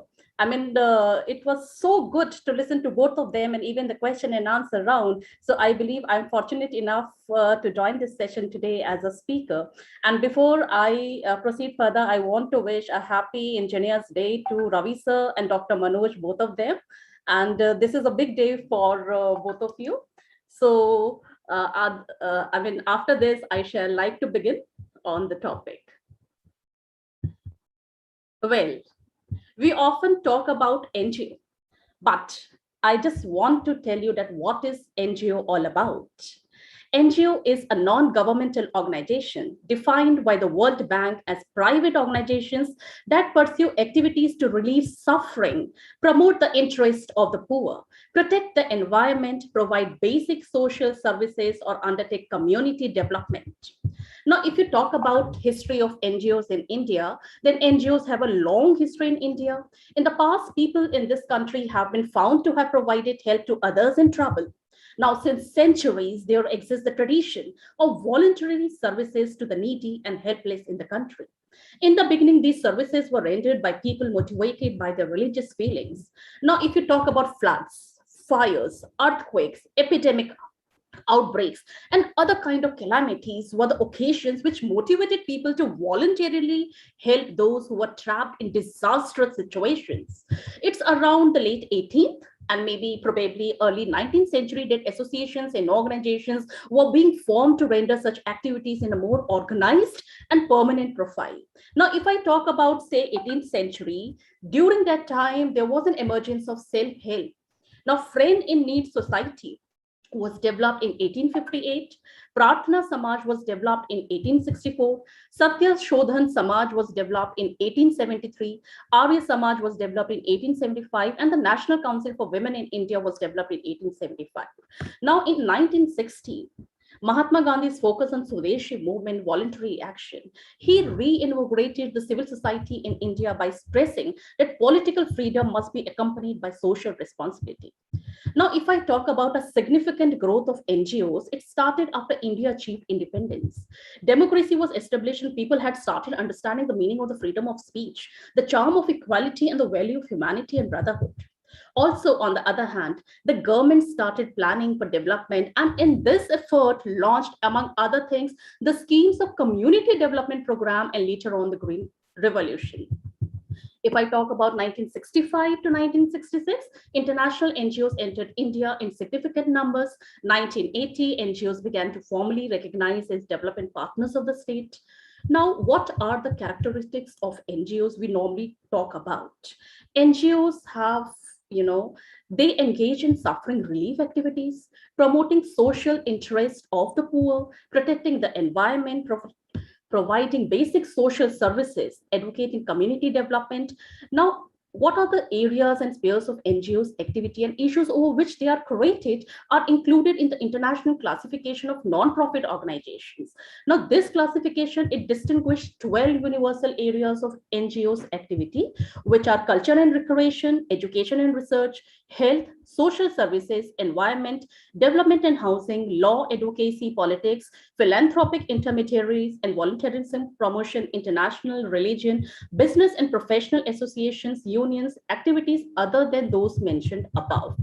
Now, less than 10% of these NGOs have complied with the requirements of submitting balance sheet and income expenditure statement with the registrars of society. The Society for Participatory Research in Asia survey that is 2015, reveals that 26.5% of NGOs are engaged in religious activities, 21.3% work in the area of community or social service, about 1 in 5 NGOs work in education, 7.9% are active in the fields of sports and culture, and 6.6% work in the health sector. And today I have picked the health sector to be discussed about NGOs. Now, what are the strengths? Great variety of programs to meet many needs, potentially very flexible and fast response times. Volunteers and non-profit status, lower operational cost, staff with high personal commitment to providing help, less tainted by association with government, lower corruption potential. Campaigns help educate the public to human needs. Now, what are the potential critics? Limited accountability and ability to evaluate effectiveness, high motivation not necessarily matched by expertise, may compete or not coordinate actions with similar NGO and country programs. Now, NGOs and health insurance schemes in India. The quality of healthcare available to the poor population in India is unacceptable. Services available through public healthcare facilities, which are supposed to be free, are often charged for. Moreover, private healthcare services are available to the population or of the poor quality. So many non-profit NGOs operate in India to provide preventive and curative healthcare services to the people. Now, this point is to be noted. This is quite important. A small number of those NGOs also offer prepayment health insurance schemes. Such non-profit community-based insurers may offer the best hope of providing high quality, affordable, and sustainable health care to the people. The need for involving NGOs in health insurance schemes in India arises because of the following factors may be possible. In India, private expenditure accounts for roughly 2/3 of total healthcare spending. Now, studies reveal that probably maybe 3 to 4% of the total healthcare expenditure and only 9 to 13% of hospital care expenditures of the government of India is incurred on the poor. The quality of healthcare services available to the people in India are of poor standards. Services available through public healthcare facilities, which are supposed to be free, but charged quite often. The private healthcare services available to the population are unaffordable. Health insurance coverage in India was very limited, particularly among those who work outside the formal sector. Most of the insurance schemes were in the form of social security. Government's combined expenditures at the national, state, and municipal levels accounted for only 1/5 of the healthcare spending in India. A disproportionate amount of government spending was on curative services in urban centers. This allocative inefficiency were unlikely to be corrected. Now, as per estimates, you can feel that NGOs provide healthcare to 5% of the Indian population. Many researchers have documented innovative and prepayment insurance schemes offered by some NGOs. A couple of studies have also looked into the experiences of prepayment schemes run by NGOs in India. Therefore, in such financing schemes, risk was shared between the healthy and the sick. Schemes will provide different level of coverage for community and hospital care, varying from partial coverage to total coverage. Several of these NGOs run dispensaries, clinics, hospitals, which indicated that there is a lot of scope to encourage and expand the role of NGOs in provision of curating health care. Government promotes NGOs in health sector for two main reasons. First reason, to train its functionaries, and second, to implement its program in healthcare delivery. The Child in Need Institute, Kolkata, and Seva are good examples of such cooperation. Now, what are the role of NGOs in primary healthcare? At all stages in the development of the primary healthcare programs, NGOs can be effective. NGOs can assist national policy formation in the areas of healthcare and integrated human development. They can present healthcare needs based on their contacts with communities. NGOs can contribute to primary healthcare in many ways through program implementation. Now, they can provide assistance to develop or strengthen local NGO capabilities and activities with particular attention to local community development program. Conduct reviews and assessment of existing health and development programs and assist communities in the exercise of their own roles. Develop innovative programs placing primary healthcare in the context of comprehensive human development. Ensure that the existing programs and new initiatives promote full participation by individuals and communities in the planning, implementation, and control of these programs. Expand their training efforts to respond to the needs of these programs. and also extend their efforts to develop locally sustainable and appropriate health technologies and uses of resources with particular attention to energy, water, agriculture, sanitation, and medical care. Now, it recognized the essential role of women in health promotion and in the full range of community development concerns. Now, further extend the capacity to work with poor, disadvantaged, and remote populations, enabling them to break the cycle of deprivation and in this way contribute to the surge and greater social justice. Now, NGOs and global health. Global health is essential for development. A major issue is the inequitable distribution of research efforts and funds directed towards populations suffering the world's greatest health problems.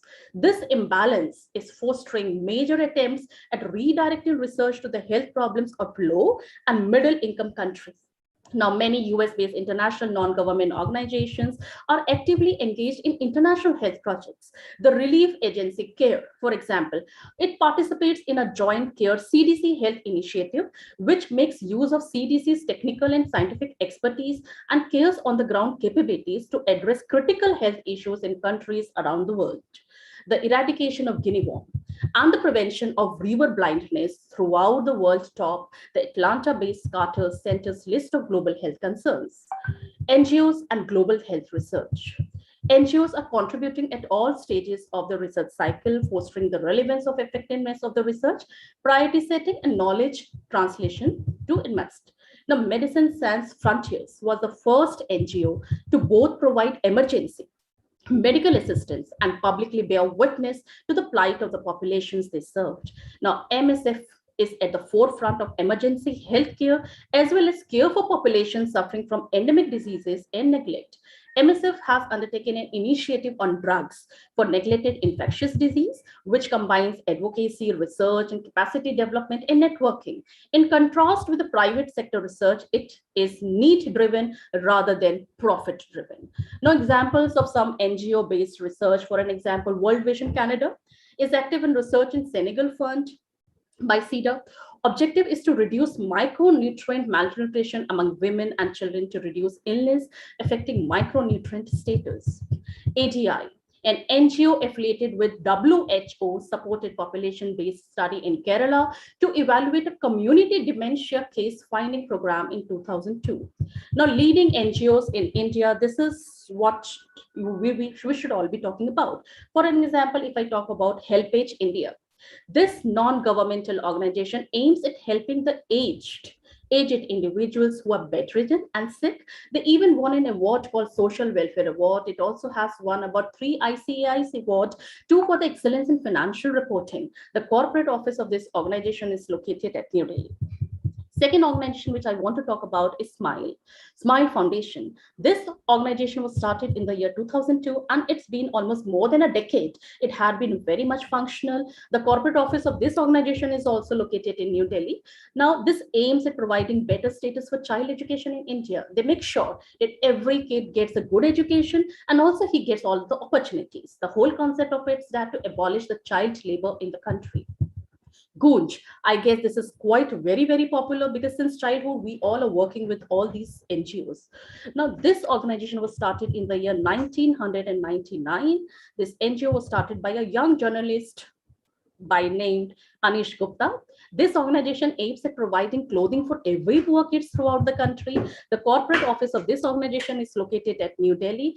Thus, I mean, why I'm talking about this organization, because since childhood, I'm associated with all these. We are in touch with all these organizations because we have been working with this organization since childhood. Now, the next I would like to talk about CRY. This NGO was started in the year 1979. This NGO strongly fights for the rights of the children. CRY is the acronym of the name Child Rights and You. The founder of this organization is Ripon Kapoor. The solo motive of this organization is to provide the underprivileged children with better education, food, and health. The headquarters of this organization is located in Mumbai, and it has branches even in the capital city like Bangalore, Chennai, and Kolkata. Next is Give India. This organization is founded in the year 1999, and it does an interesting job of collecting financial funds from all over the world and distribution of that raised fund for those NGOs which work inside India. Now, this is also a very, very efficient NGO. Next, I would like to talk about Lepra Society. Lepra Society, or Andhra Lepra Society, was founded on 22nd February 1989. The main motto of this society was to fight against poverty, to provide better health, and also end discrimination. They mainly target diseases such as leprosy, malaria, lymphatic filariasis, tuberculosis, HIV/AIDS, and blindness and other diseases. The central office is at Secunderabad at Andhra Pradesh, and the society even works in the other states like Bihar, Madhya Pradesh, and also Jharkhand. Next is Nanni Kali. This organization was started in the year 1996. The main motto of this organization is to encourage girl education. This organization was founded by Anand Mahindra. Their corporate office is located in Mumbai. They are supported by the KC Mahindra Trust and also by Nandi Foundation. They have now reached a point where they are successfully educating more than 50,000 girls in the country. Now, leading NGOs internationally, if you talk about then Wikimedia, it was in the year 2003. Jimmy Wales, an internet entrepreneur, established this charitable organization. It is headquartered at San Francisco. It owns the internet domains and host sites such as Wikipedia. Heifer International, this non-profit organization based at Little Rock, Arkansas, was established in the year 1944 by Dan West. It carries a motto of ending hunger, caring for Earth. It works on mainly focused on sustainable development, agroecology, and bringing self-sufficiency. Imagine we are talking about sustainable development now in 2021, and this was felt back in 1944 by this man. Next is Clinton Health Access Initiative. Now, former president of USA, Bill Clinton, founded this humanitarian organization in New York, USA. Mercy Corps, Ellsworth Hoover gave a start to this venture in the year 1979. It happened in a place known as Portland, Oregon. Then I would like to talk about Ashoka.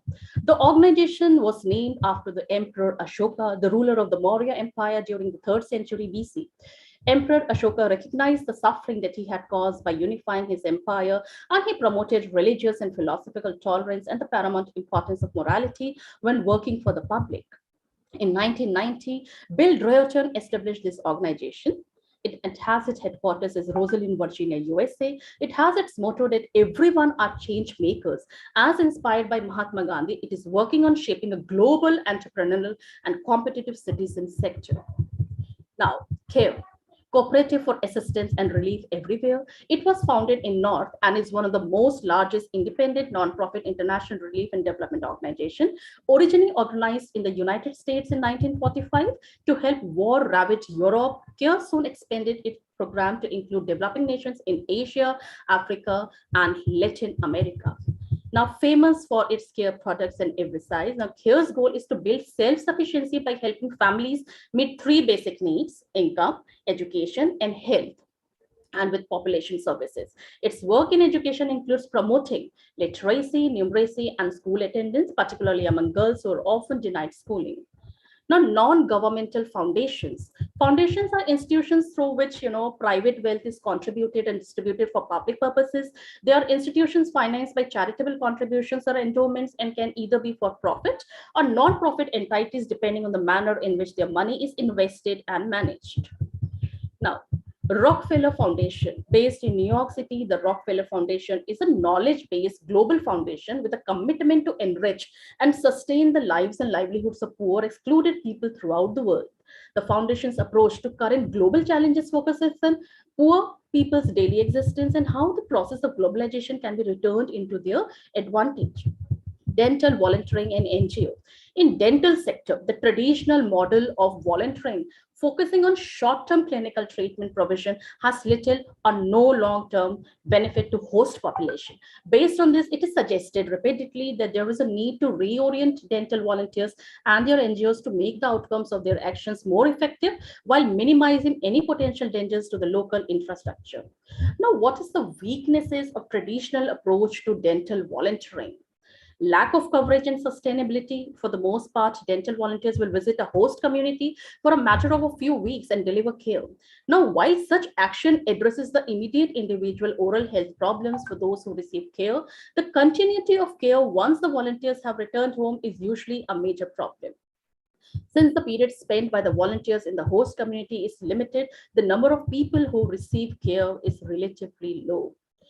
We can talk even about the inappropriateness of volunteer actions. The first time volunteer usually has either very limited or no experience of working outside the confines of a fully equipped modern dental clinic.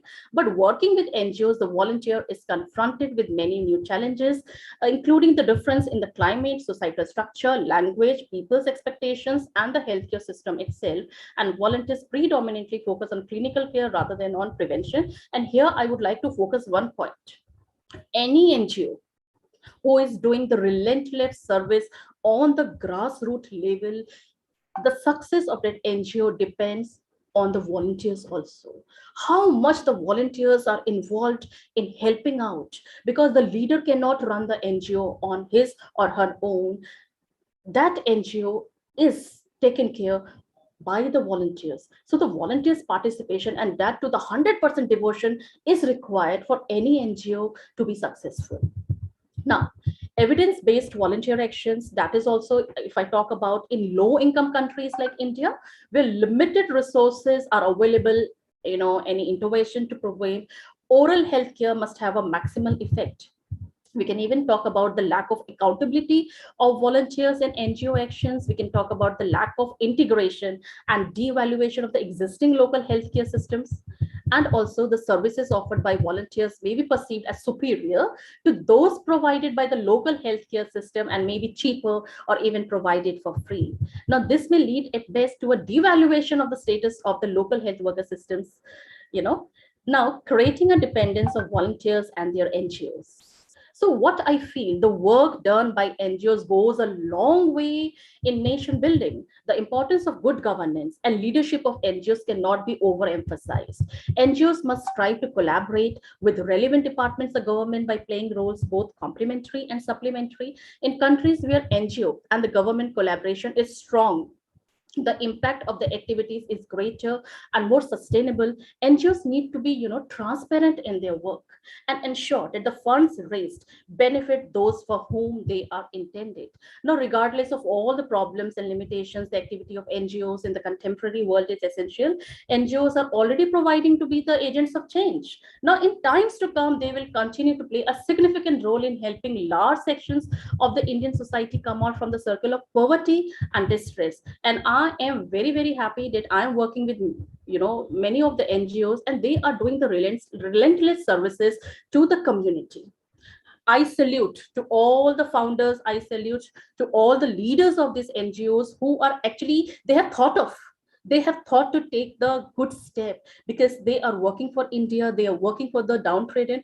And the only thing which I have felt, this is my practical experience to conclude my speech, this is my practical experience, that any work will be successful, either I'm talking about the health sector, or if I'm talking about the fundraising, or if I'm talking about anything, but it can be possible by the teamwork of everybody, all volunteers, everybody who is involved in the institution in that NGO. One man or one woman cannot run an NGO.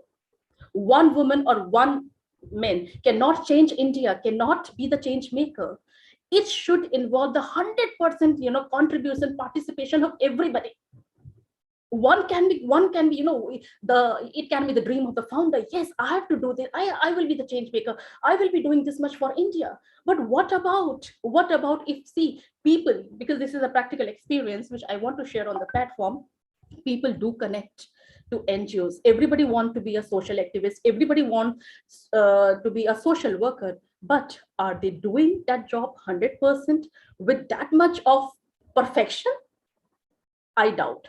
Yes, see, exceptions are always there. There are people who are actually doing the relentless service, and they are contributing to the work. I can see the passion. I can see the passion in Alisha ma'am. I can see the passion in Ravi sir. I can see the passion in Ina ma'am. They are doing wonderful job. But then what is the contribution of all?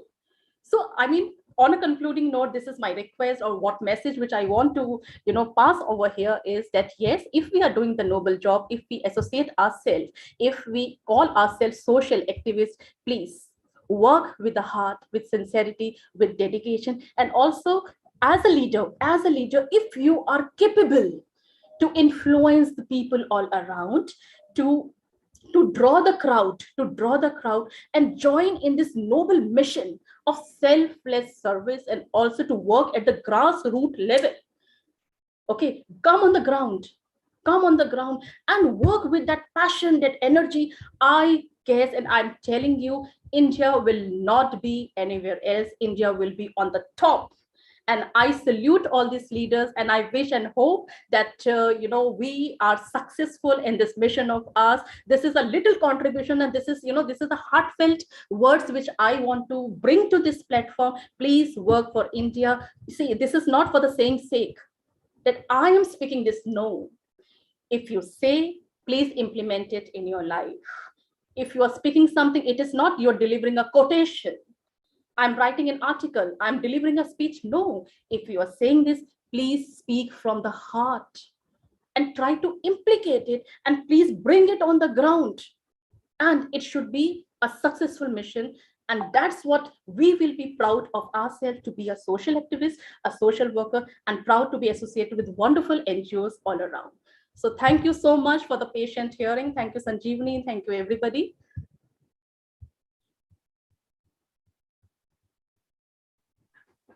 Thank you so much for the lovely session, Dr. Shelly ma'am, and a few pointers that I liked the most in your speech, although the whole speech was absolutely great, but a few pointers that I just noted down were the fact that you mentioned that volunteers' participation plays the utmost importance, and secondly, you also mentioned that NGOs need to be very, very transparent in their work, and also that you mentioned a very, very inspiring fact that any work will be successful if done by the teamwork. You also taught us the importance of teamwork, and then you also mentioned that work with 100% dedication. So thank you so much for the lovely session, ma'am. So if anybody wants to ask any question to Shelly ma'am, they can please go ahead and unmute themselves now. Okay, so Dr. Manoj Sehgal, you can please unmute yourself, sir. Thank you so much, and it is always a pleasure listening to Dr. Shelley. She's such an inspirational leader of her own. I mean, we all follow her footsteps, so she's herself a very, very good leader. My question to you is what I also had for Miss Alicia a couple of minutes back.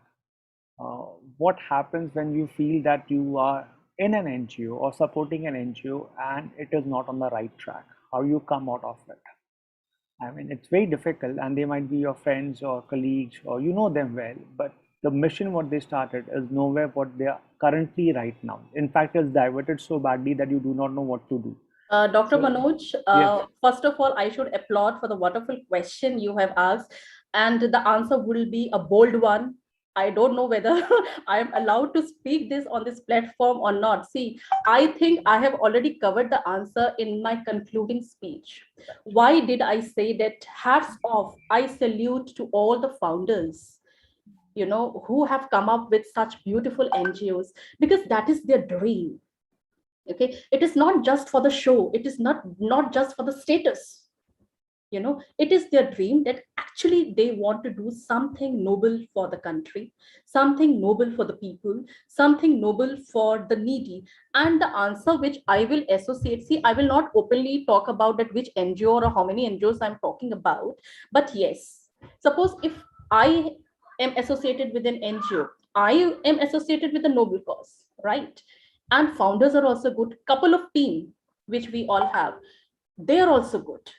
But can you beat it that couple of 10, 15, 20 people can run the entire NGO throughout the year? What about the sleeping partners? What about those volunteers who are associated with us? When we have opened the NGO, when we had launched the NGO, there was a sea of butterflies and sea of people who had gathered all around. Yes, we want to join your NGO. Please issue us the membership card. And what is this? And we were so happy. Wow, wow, wow. The numbers are increasing. And we had that guts. And I mean, we were on cloud nine that yes, now we are a big family. We have associated with these many members, and now we will come with a bang. And we will be doing this activity, that activity, and so much of planning and things were there.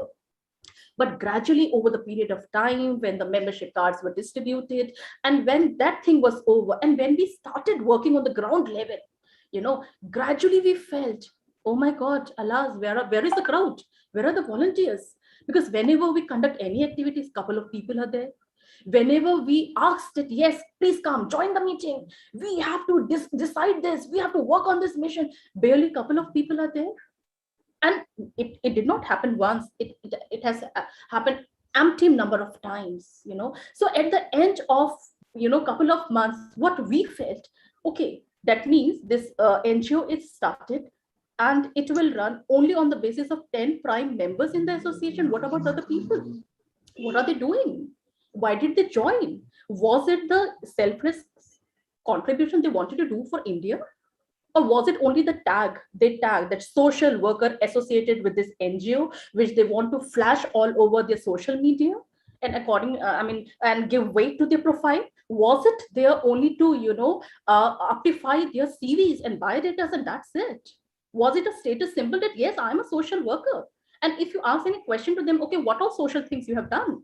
What is your contribution? What is your participation? What is your effort? Then it goes haywire. Then they disappear.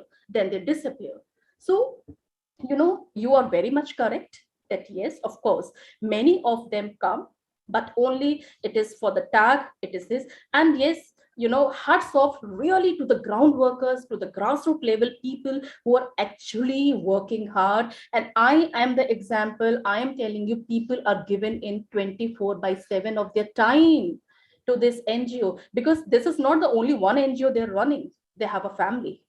They're associated with something else also, but they are trying to keep that work-life balance, because equally they are giving time to their family, to their work, and also to this NGO, but without any frown here, without any depression, without any stress. And yes, I really like that, the morale doesn't go down.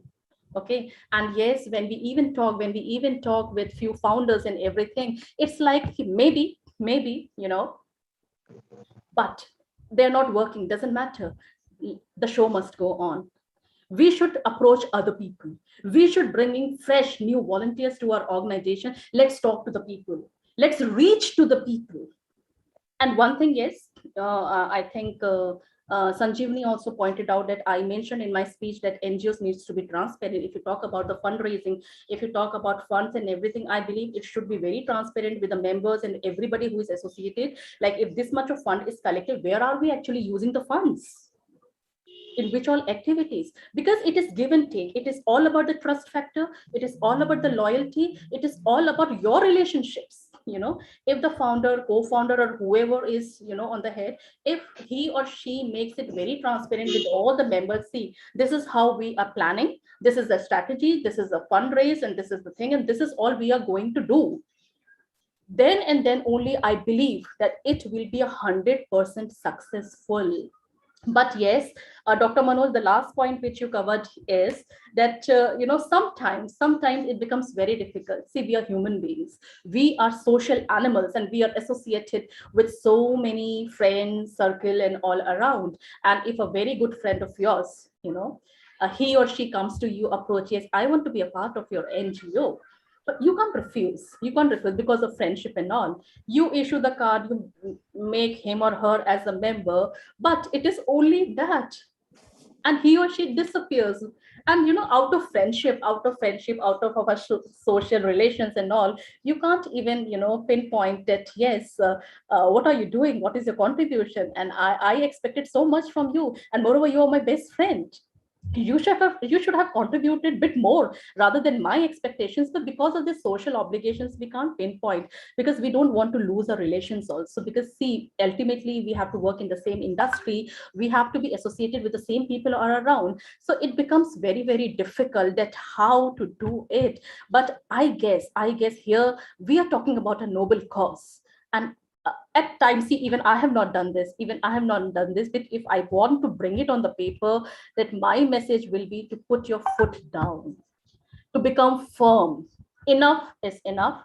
This is not a fancy dress competition going on, or this is not a very, low this thing going on. If we have started something for a noble cause, for the noble mission, let's raise the bar high, let's take the platform high. And if we say that let's work for India, actually we should work for India. So all this, nitty gritties of life, these emotions and everything, it should be sidelined. And the time has come when we need to be firm, strict, and to the point. So that is what I want to speak, Dr. Manoj. I hope I am able to give the answer to your question. Absolutely, absolutely. Thank you so much. Thank you, sir. Thank you, sir. Thank you so much, Shelly ma'am. Your aura, your energy is so motivating. So thank you so much for the lovely session. And thank you so much again for the question, Manoj sir. So next up, we have a lady who is extremely vivacious and versatile. She's a certified soft skills trainer, an English language coach, a teacher trainer, NLP and life coach, and she also storms as a very effective storyteller. She's also the founder of Brighter Bee and Kwab Zindagi Ke. So can we please now welcome Mrs. Ina Singh? Over to you, ma'am. All the best. Thank you so much, Sanjeevni, for the lovely introduction. And thank you, Akash, and everybody present here. Nice to see all the known people here. Shelly, Manoj sir. Wow. After everyone's conversation, it is very difficult to say something now. I'm really feeling so happy to be part of this group. I learned so many things, and at the same time, I'm enjoying it also. It's amazing to be part of this session. Really enriching. And few things, yes, everybody is speaking from the heart. When it comes to NGO, it's very close to my heart too.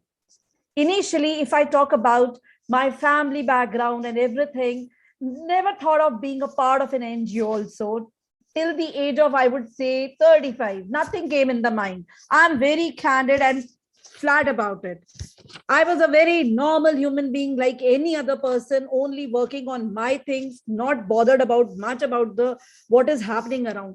But then something started happening inside. Of course, I was donating blood. That was something very different on the noble cause, being an empathetic part, but never thought as an social activist I'm doing it. My friends did it. I felt it is important. I just did it for the sake of it. Never thought it is really important from the country's perspective. Everybody requires it. That level started coming after this age. And from that time onwards, it was always in my mind. Kuch karna hai, something has to be done, something should be done. I never knew what to do, how to do. I was like any ordinary person. I joined few NGOs here and there, which were near to my home. Not very satisfied with the work rightly being discussed. Only 10%, even less than 10% are actually working in it. So I happen to be not at the appropriate place.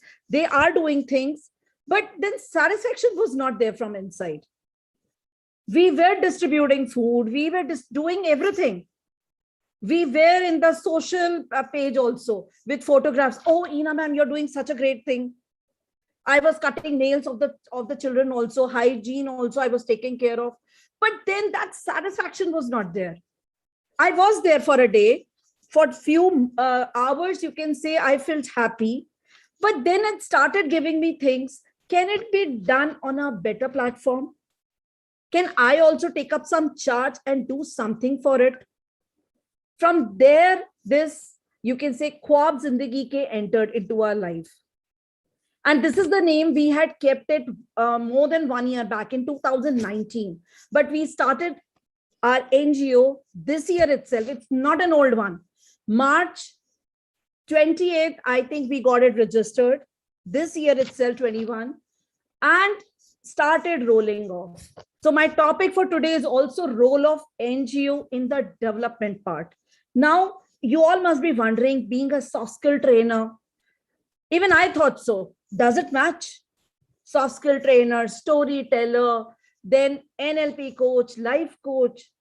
My parents were also saying, Kya karoge karke? What is this? You are already set in a particular field. You just want to jump into something else.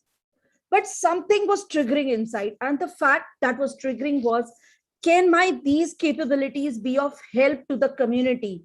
Can I give it back to the society in some way or the other? The answer from inside came, yes. And lot of awareness is required in the society. There, my training capabilities would help me in influencing, like rightly said by Shelly ma'am, influencing the team also.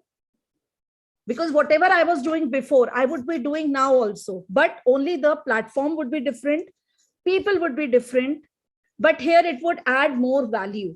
Because initially I was training just a bunch of people. Now, if I train one girl, she has a family to go ahead.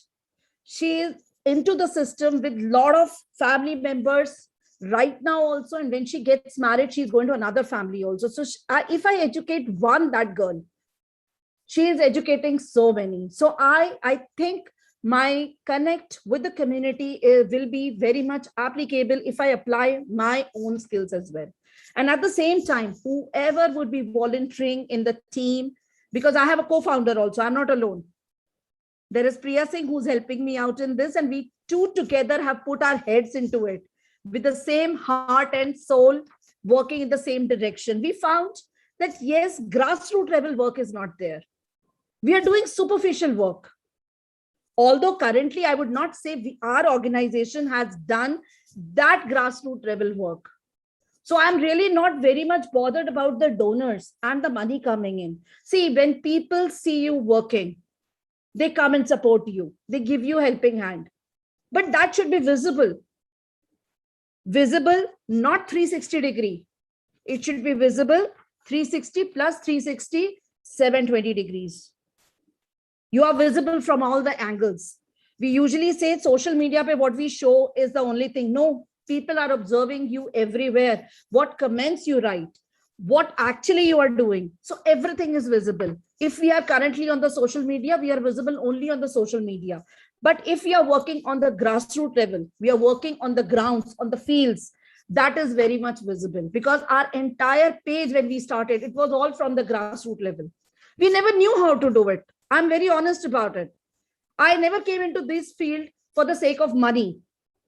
That will flow in like anything once it will start, because people see you doing it and they help you, and you have to reach it to the right place.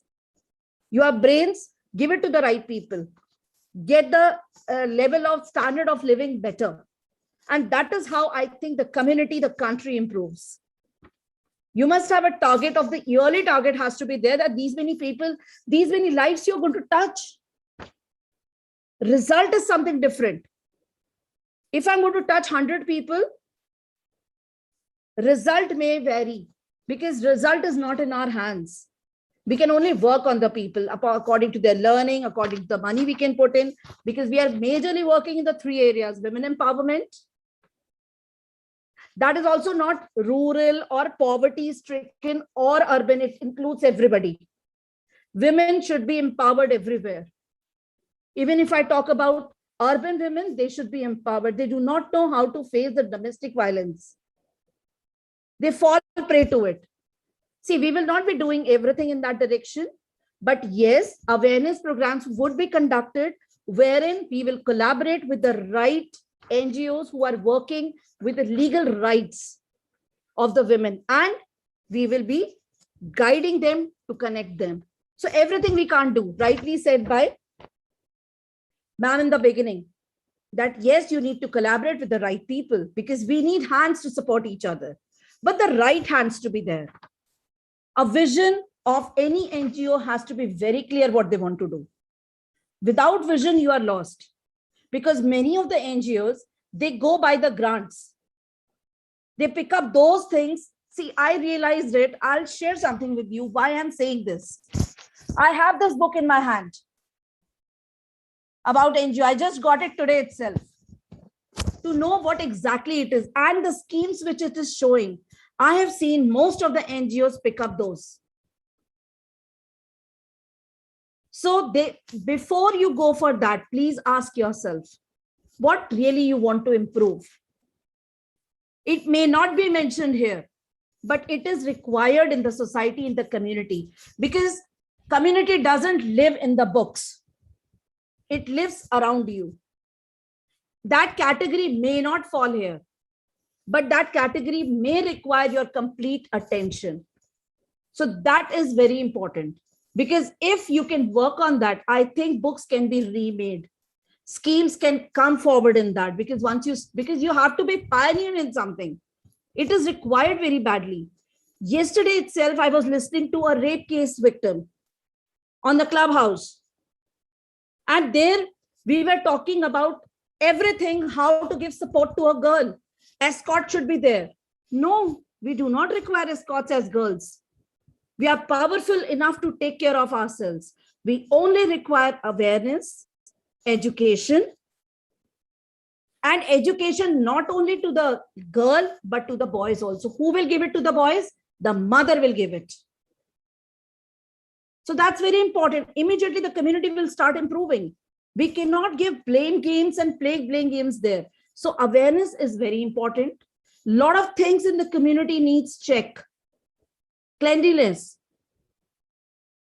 Although government has said that, we do not require government intervention for that. We do not require government officials to come and do it. Primarily, we have to do it. Now that awareness has to be given. Very important. Our three areas: one is women empowerment, second is environment. In environment, what to do with the plastics, because that is creating havoc with everybody. Now, plastic is coming in, we go for paper bags. Don't you think paper bag, what we are using, is again a problem for us? Woods are getting cut everywhere. We are playing with our ecosystem somewhere down the line. So what is the best option? Cloth is a better option because it stays for a longer period. Now, these awareness have to be conducted amongst not only the poverty line people, but amongst the urban people also. They also require this. And in environment is not gender biased. And why we thought of women empowerment? No any reason for that. But I thought, and my co-founder also thought about it, that if we educate one girl, number one, she becomes more confident. Second, she is able to handle so many other people in the home to check it. For example, if I talk about myself, do you think anybody in my house can think of even misbehaving with a girl or raping a girl? Forget about that. Whose responsibility it is? It is my responsibility as an individual, that if in my family something wrong is happening, I have to check it out. So that confidence when the girls will get, they are the ones who have to bring the change. And yes, of course, I'm not saying that government doesn't have to do anything. They have to take care of their things. They have to legalize the things properly. Everything needs to be in place. Police has to do their work. I'm not denying that. But other than that, if we will work on our part, I think a lot of things will get minimized. Things will improve in our community. Sanitization is a big problem because of that. So many diseases we are facing. Waterborne diseases. We are not aware about it. Once we reach the doctor, then we come to know about it. So again, that needs to be taken care of. Environment, if I was talking about, plastic has to be taken care of. Eco bricks are a very simple thing with children. School projects can be done on that very easily, which we are planning to do in future. School, every child, if he fills a bottle every day, I have checked how much plastic I'm using. In half a liter of bottle, in 2 days, I'm filling up the plastics. So imagine how much plastic, and eco bricks can be used for the animal welfare very easily to make their shelters. We need to take care of our animals in this ecosystem. There is a big problem in the urban areas. We need to connect with the RWAs. My own RWA is facing this problem where animals are being beaten up and there is a rift. If somebody is giving them food, there is a fight. Their vaccination has to be taken care. Sterilization has to be taken care. But for that, we require NGOs. And that also grassroots level NGOs, not the NGOs which are just coming up, like rightly said by Ravi sir also, Shelly ma'am also, Vijay ma'am also in the beginning, that yes, very few are working percentage-wise. If everybody starts working, it will be a beautiful place. And because of that, people don't want to really donate. They are scared. My money is going in the right place or not? Will it be getting utilized or not? So there are a lot of apprehensions. And before I think sir asked the question, He's not there, he has left. But again, I would like to answer that question as well. That if you find, even if your best friend is there and you find that the NGO is not working well, and according to you, it's not a satisfaction, it's a very noble cause, it's coming from your heart, leave it immediately. Because friendship is different, work is different, and your passion is different. I would immediately move out. Because it has to be, you are going for the right cause, not to please your friend here. And your friend, as it is, knows it, the reason. He or she will also not feel bad. And not only cheating, sometimes it is not going in the right direction. So why waste your time there? Your time is very valuable. You should be utilizing your time in that manner. Coming to NGOs, it is not only these 3 areas it works in a lot of areas. Like rightly said by Shelly ma'am, health sector, one of the biggest sectors, which is being done by the NGOs. Education. In education also, there are many things inside. Adult education is there. Children's education is there. Elementary education is there. And also those skill sets education, that trainings which come up to empower the people for the self-employment, that is there, which is very, very importantly required in India because of the less opportunities in the government sector. Another reason is corruption. Third, people are not confident they will get the job, long working hours. So self-employment is something which is very much required in India, and it is very beneficial also. Reason, more the population, self-employment will always be successful. I'll give you a few examples here. Can we get, for example, if we talk about cycle repair work, mechanic is required, electrician is required. These are all skill sets based work. We do not go for a company. Nowadays, Urban Clap and all those things have, apps have come forward. That also in past 2-3 years only. But not everybody is proficient to use these apps. All over India, if I talk about, connectivity has become better only in the last year after COVID. Before that, hardly anybody was very self-sufficient into, you can say, this Wi-Fi connectivity part also. Still, I would say a lot of Indian people are not very comfortable with this. They are into this self-employment mode where they can earn at least to live their livelihood in a very good manner. They may not be extremely rich, but then they will be able to reach the livelihood part, which is very important for most of the people in India. Not only this, carpentry work, still very prevalent in India. Is there any house which goes without a carpenter or a plumber? We require these people, but do we have skilled people here? Ask yourself. You must be meeting n number of them in a year, at least twice or thrice. I don't find them skilled because they haven't got that skills from anywhere. They just observe something and they're doing it. Nobody trained them on that. It's not their fault. उन्होंने अपने बाबा दादा को काम करते देखा है, वहीं से सीख लिया, या चाचा ताऊ को देखा है, वहां से सीखा, अंकल को देखा, काम शुरू कर दिया. Something like that. So that if that area is taken care of, we will have a lot of skilled people around us. Other than education, we have a lot of other areas. If we talk about India is an agricultural land, agricultural country, their NGOs can perform fantastic and do a lovely job because government can't be everywhere. Grooming the farmers, which crop to bear, which crop is best for them, and how to get out of it, how to get the insurance will stop the suicides which are happening. Completely it will stop. Or at least it will minimize a lot.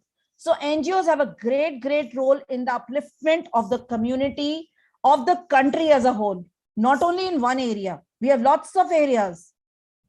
Education we have already spoken about, and people love to do for education here.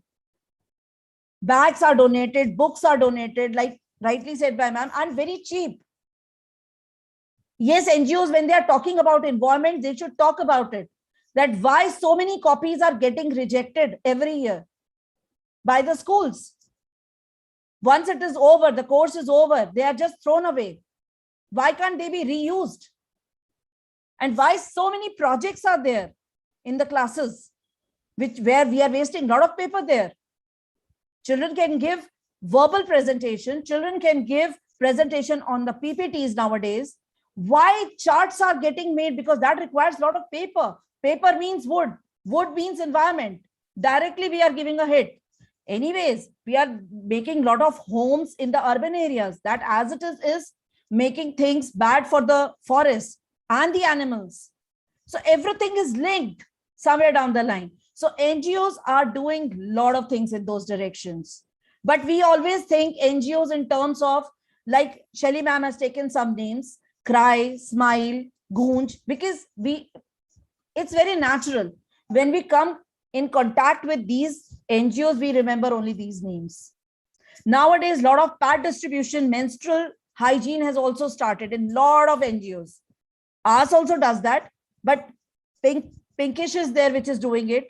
A lot of NGOs are working in that direction. And it's a very good thing, because one NGO can never do anything in India. It requires collaboration and a lot of people working in that very, very, very same direction. So yes, textbooks can be used for at least 2 years. Absolutely. That's my saying also. At least 2 years, if it can be handled in a nice manner, 3 years also. So even textbooks are getting wasted. And same textbooks should be utilized, because in schools, we are not getting any practical training. It's all theoretical, but nobody speaks about it. NGOs have so much to do in all the directions. They can come up, they can speak. The best part is NGO has the right to speak out, voice out. That is the power. I was a school teacher. I could never say this, but being part of an NGO, being the founder of an NGO, even as a volunteer, I can speak it out on behalf of Khwab Zindagi Ke. That's my right as an Indian, that these things should be taken care of, because I see a lot of material getting wasted of my own children. And it involves money as well. Okay, we are from the background where we can take care of those things. What about the children who are from the below poverty line or just at the poverty line? Why they should be dependent on NGOs for getting all these things? Why can't it be eradicated completely? We talk about so many things. Let's not waste paper. It should be paperless world in the corporate world. Why not the paperless classrooms? We can definitely think about that. Or at least we can minimize it, if not completely, because then writing would go. I agree to that, because writing is equally important for children. So in smaller classes, it can be little less, and higher up they go, then it can be reduced. It will make a lot of difference, because elderly children, or you can say the children in the class 10th, 11th, 12th, they just make notes for the teachers. Then I've never seen, very few are there who are the toppers, I would say. They study from those notes. Otherwise, they are studying from and it's the right practice to study from the textbooks. It gives you a wider view and you are able to write down on your own. That gives the practice as well. So I think these are the few things which I have spoken about and would like to speak more in the end. Environment, if we talk about, let me add few things there. Pollution. So many types of pollutions are there. We can speak about an environment, water pollution. We do it at school level, but do we ever discuss at our home level? No, we don't. It has not reached the mothers. It is only applicable to school, applicable to chart making. Water pollution, air pollution, how can we reduce it? What can be done? More cycling can be done. Now those encouragements can be given to the society. And Akash sir, let me know, I'm just finishing it off in just 1 or 2 minutes. It's the end. Then we can talk about solar energy. So much important. In every school, there should be solar energy around us, which saves so much of money. So many things get saved from there. Plantation. Now plantation drives are happening, but are they happening successfully? I doubt. It is only to showcase on the social media, we have planted one tree, but we never take care of that plant, whether it is dying or living. Only during that time, the photograph comes and everybody is very happy that we have planted a tree. But do we ever go and check that plant is surviving? Or at what place should we plant the trees? Do we have plantation experts with us at that time? No, we don't have. Although they are sitting in the government offices, but they do not come out. They just speak from there. They do nothing, which is very important. People require those guidance also. कितना गहरा गड्ढा होना चाहिए इसके लिए, कितने दिन आपको उसकी देखभाल करनी चाहिए. Now this is awareness. By just planting the tree, putting it, nobody knows it. जिसको जानकारी है, जिसको नहीं है, वो थोड़ा सा इतना सा गड्ढा करता है और उसमें फिट इन करके आ जाता है. And after 2 to 3 days, the plant dies. But plantation has been done from our end. And photograph has been posted on all the social medias. I don't blame the people. It is awareness. It is all awareness. And we do have people for that, but they do not do their work. If people do their work, a lot of things in the community would fall in place. Similarly, NGOs they also need to work. Very less percentage is working. But I would like to say people are working. That's why this community is good and will continuously be improving. Now coming to the volunteers. Like Shelly ma'am said, many a times people are not able to give their time. They have feeling. See, because of the feeling, they join in. At times, like Vijay ma'am said right in the beginning, communication is a gap. They don't know what to do. So communication needs to be very regular with each and every member so that they know हमें करना क्या है, हम क्या-क्या कर सकते हैं. At times, this is a new field for the people. They are not observant, but they want some guidance. Yes, you can perform this and you can do this. So, and sometimes it happens, we fall into the wrong group as well. Happens. Maybe the area where they are working, I may not be comfortable in that. So I think entering is something which shows that they want to do it. So in the beginning, see, I'll share something with you. Even I have joined few NGOs where I did not work. I'm very candid about it. I just observe what is happening. I was unable to go. That was another thing because distance was a problem. I have worked with Navjyoti Foundation, a beautiful foundation, I would say. They do grassroots level work. I've seen them doing it. And I've traveled for 2.5 hours and come back 2.5 hours to work for them. That's the beauty of their work because that is the grassroots level work they are doing it. Beautifully, they are working on their children. They have Bal Gurukul where children are training the other children. Fantastic. Beautiful concept. I loved it. Because children, when they are grooming the other children, they are getting groomed themselves. That's for sure. And it gives immense confidence to them. So I think this community work must go on and NGOs have a great, great role to play. And it's an unorganized sector, I would say currently.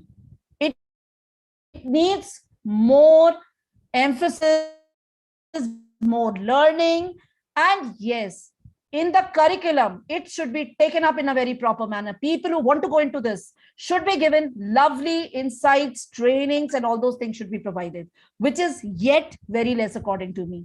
We just have MSW certificate is there, MSW degree is there, but that's not enough. You have to be on the grounds to learn this. Like if I talk about, I'm a little blunt here, I don't approve IAS degree as well, because that is a theoretical part they do. And that's the reason at times when the calamity comes, we fail because we have never worked practically. There it's a trial and error. So practically when you do the things on the grassroots level, on the fields, things are very different. You may fail a number of times. It will not be the beautiful thing to maybe to show on the Facebook also or any social media. But many times people ask, "Aap photo kyun dalte hain?" See, photos are important to show that you are doing the work. So photos, those on the social media, just are there to show that what work you are doing, not to showcase you everywhere. Because if you are in a community, it shows the movement is there in the community. Now, what part is there that comes in the writing part, that has been done? Just an information sort of thing. So I would like to say, conclude with this, that NGOs, those who are working well, keep rocking. And those who are not working, please get up. You have a very, very important role to play. Very important important role, because until unless you understand your importance and go for a role, look for the good in the people, improve them, provide help, provide support. Rest, everything will fall in its place like a puzzle game. You must focus on your vision. आप क्या करना चाहते हो, किसके लिए करना चाहते हो? अगर वो क्लियर है तो बाकी चीजें अपने आप, मैं ये नहीं कह रही हूं अपने आप उड़ के आ जाएंगी, of course you have to work for it, but then you will definitely get support from one end or the other. That is called law of attraction also.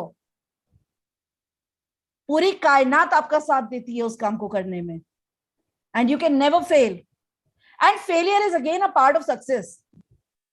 एक बार फेल हो जाओगे, खड़े हो जाओ, फिर स्टार्ट कर दो.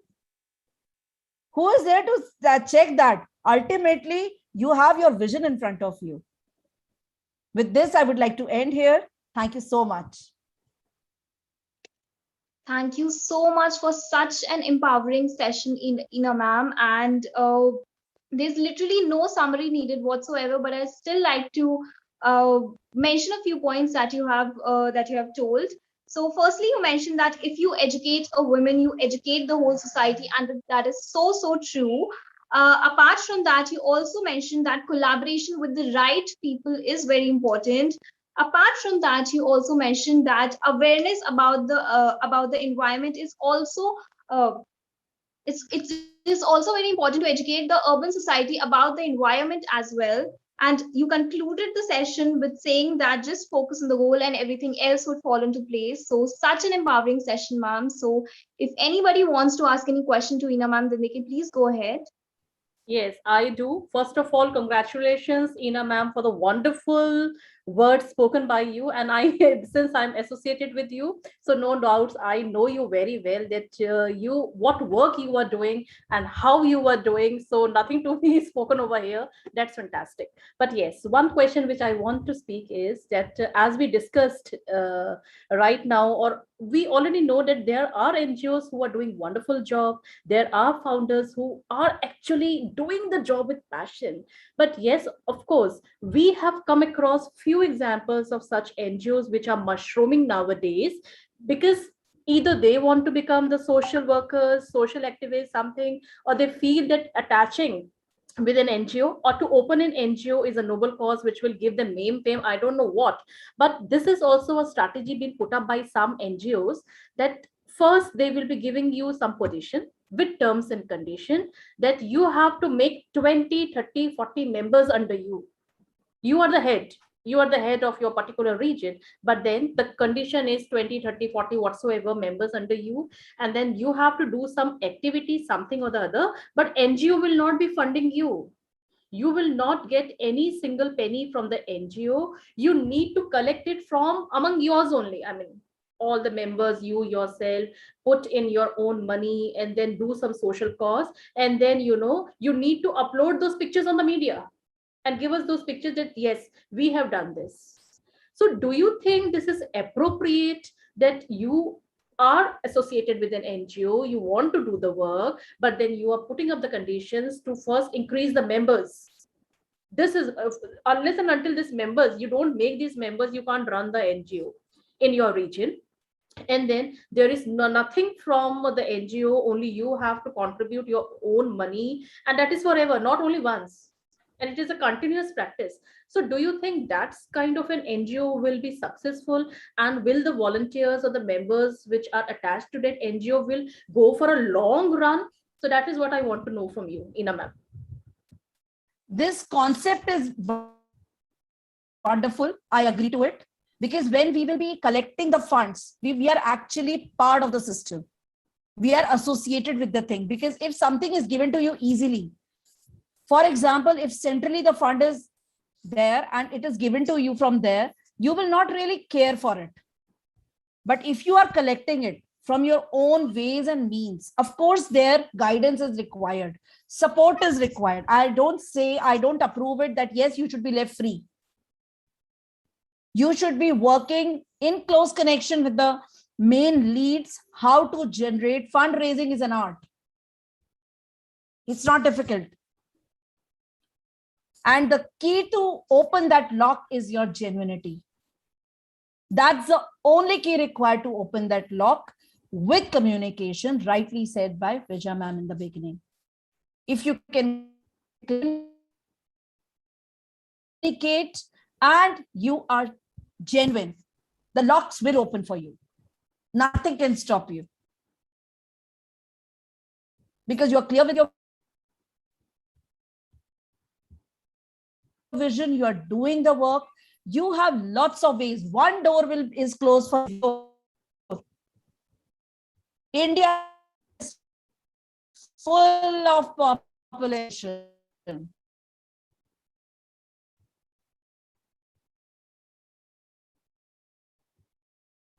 Your question is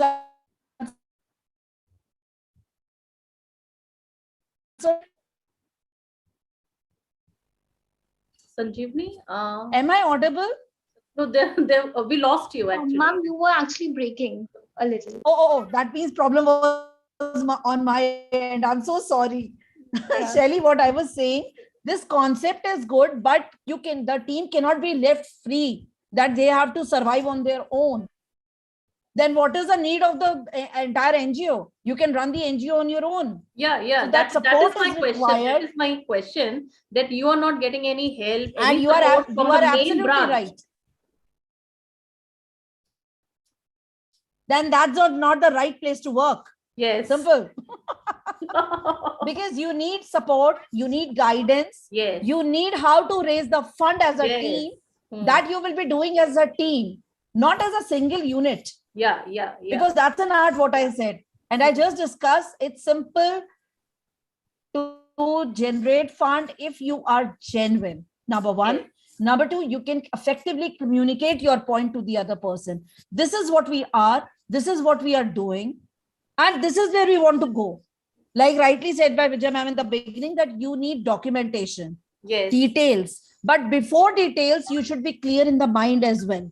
Because I've seen a lot of people who serve documents very well. But when it comes to practical implementation, that is not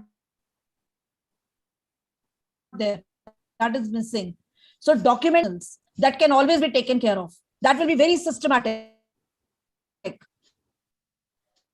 But when it comes to implementation, it requires double the effort.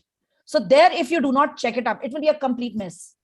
Because it says that you must be utilizing 80%, 85% of your grant to be used on the people.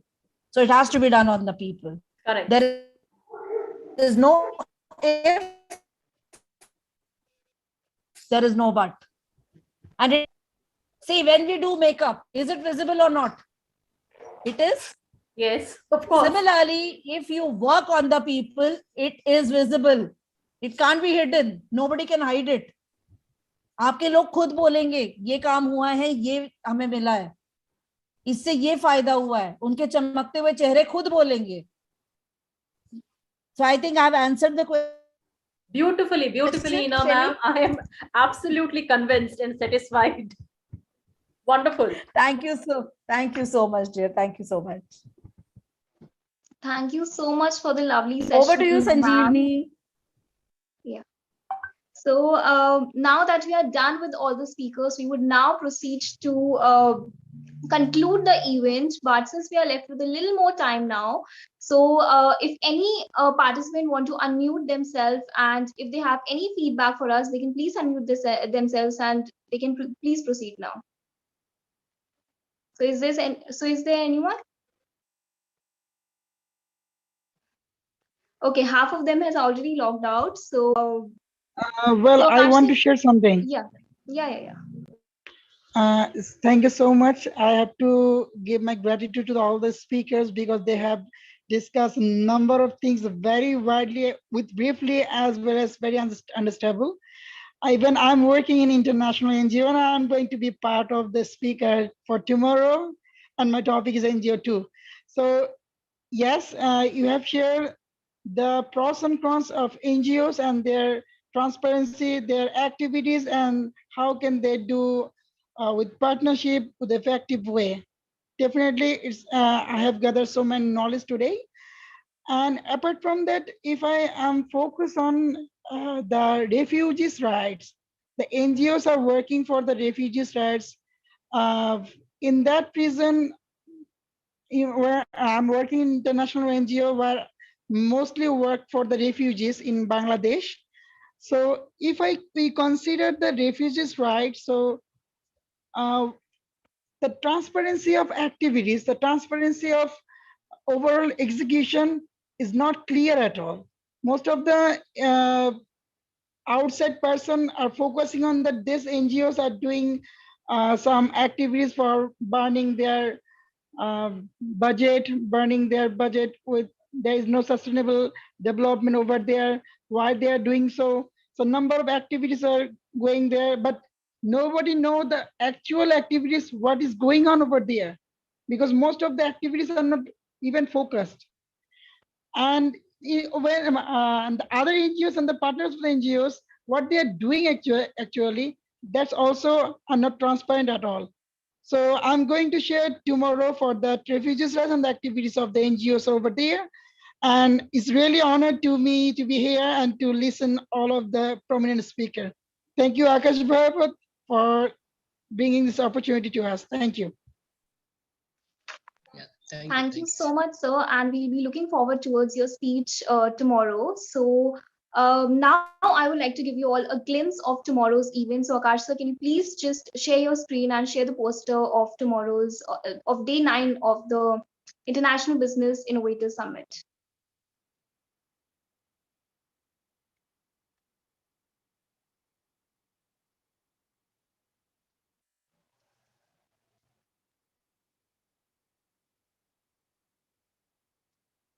Okay, so tomorrow's theme is NGOs as well. And for tomorrow, we have Ms. Neha Chawla, who is a founder and CEO of Project Shiksha. Then we have Mr. Ashley Fernandez, who is a co-founder of RIA Foundation. Then we have Mr. Noor Ahmad, who is a youth influencer, a speaker, and a mentor and an educator as well. Then we have Dr. Sania Siddiqui, who is a health and wellness coach. Then we have Ms. Beatrice Yusufu, who is a co-author and a global awardee winner and a widow coach as well. And for tomorrow, we have as a moderator, we have Miss Ina Singh. So, ma'am, I'll be looking forward towards your moderation because I know there's a lot to learn from you as well. And we have Miss Farheen Taj as well. So, we'll be looking forward towards everyone's contribution in the tomorrow's event. So, you may please stop the screen sharing, sir, now.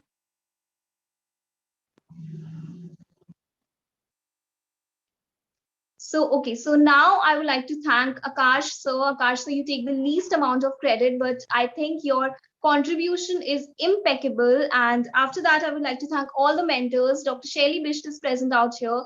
All the 4 mentors have continuously stood strong like the 4 pillars of the ABCD Foundation. And of course, all the speakers, half of them have actually logged out. They have some meetings elsewhere, but thank you so much, Ina ma'am. Thank you so much, Shelly Bisht ma'am. Thank you so much to all the speakers that were present today. And I think your learnings were something that we all would cherish for a very, very long time. And of course, thank you to all the participants. And we'll be looking forward towards your participation in the upcoming events as well. And just in case if you want to get in touch with the CEO of our organization, or just in case if you want to get updated about our upcoming events as well, you may please I have shared the number in the chat box and you may please get in touch with Akash sir. So thank you so much, everyone. Sanjeevani, no doubt you were a Thank you. wonderful Thank you, moderator Sanjeevani. and you have taken the show great. I Thank you, was very ma'am. much impressed by your work. So hats off to you and Thank keep you, ma'am. smiling, keep rocking and keep doing such Absolutely great work. agree. Thank you, ma'am. Thank you so much. And at last, great thanks to Mr. Akash Bhavat for organizing such a wonderful session.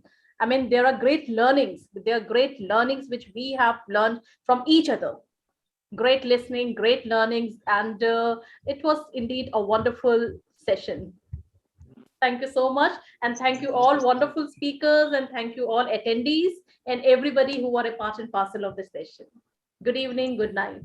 Thank you from my end also Yeah. to Thank you, Sanjeevani, ma'am, beautifully for coordinated Thank you. program, Thank you. and Akash sir, and everybody who was listening to us. Thank you so much. It was amazing session. I really learned a lot of things.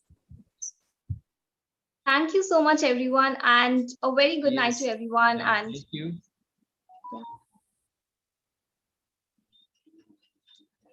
Okay, I want to say something. Actually, मुझे बहुत time से मौका ही नहीं मिला, तो I really thank you all the speakers. So and Alisha ma'am, Ravi Shankar sir, and Shelly ma'am and Nina ma'am. You all are awesome and very great souls. So you are doing actually great work, and वो आप लोग share करते हैं आपके experience से वो देख के काफी इंस्पायर होते हैं. अभी मैं तो नया हूँ इस फील्ड में या ट्रेनिंग में भी, तो जो भी कर रहा हूँ काफी आप लोगों से जब कुछ अच्छा रिस्पांस आता है, कुछ आप लोग सपोर्ट करते हैं, मोटिवेट करते हैं, तो और अच्छा लगता है कि हाँ भाई हम कुछ तो अच्छा कर रहे हैं और अच्छा काम करना है. तो आप लोगों को जब देखते हैं, जब भी सोशल मीडिया पे हो या जब भी कुछ पोस्ट देखता हो, तो बहुत अच्छा लगता है कि हाँ ऐसे लोग हैं अपने साथ में जो काफी कुछ अच्छा काम करते हैं. सो बहुत अच्छा लगता है. So lots of thanks to you, और ऐसे ही काम करते रहिए और हमें भी इंस्पायर करते रहिए ताकि हम भी और अच्छा काम करें. So thank you all for your great sessions and thank you Sanjeevani ma'am. So मुझे लगा था आप अकेली है, पर आप अकेली 2 लोगों पे भारी है. सो thank you, lots of great moderation, बहुत अच्छा आपने किया. और thank you all mentors and please join on tomorrow same time. So till, take care, great night, bye bye. Good night, everyone. Goodbye.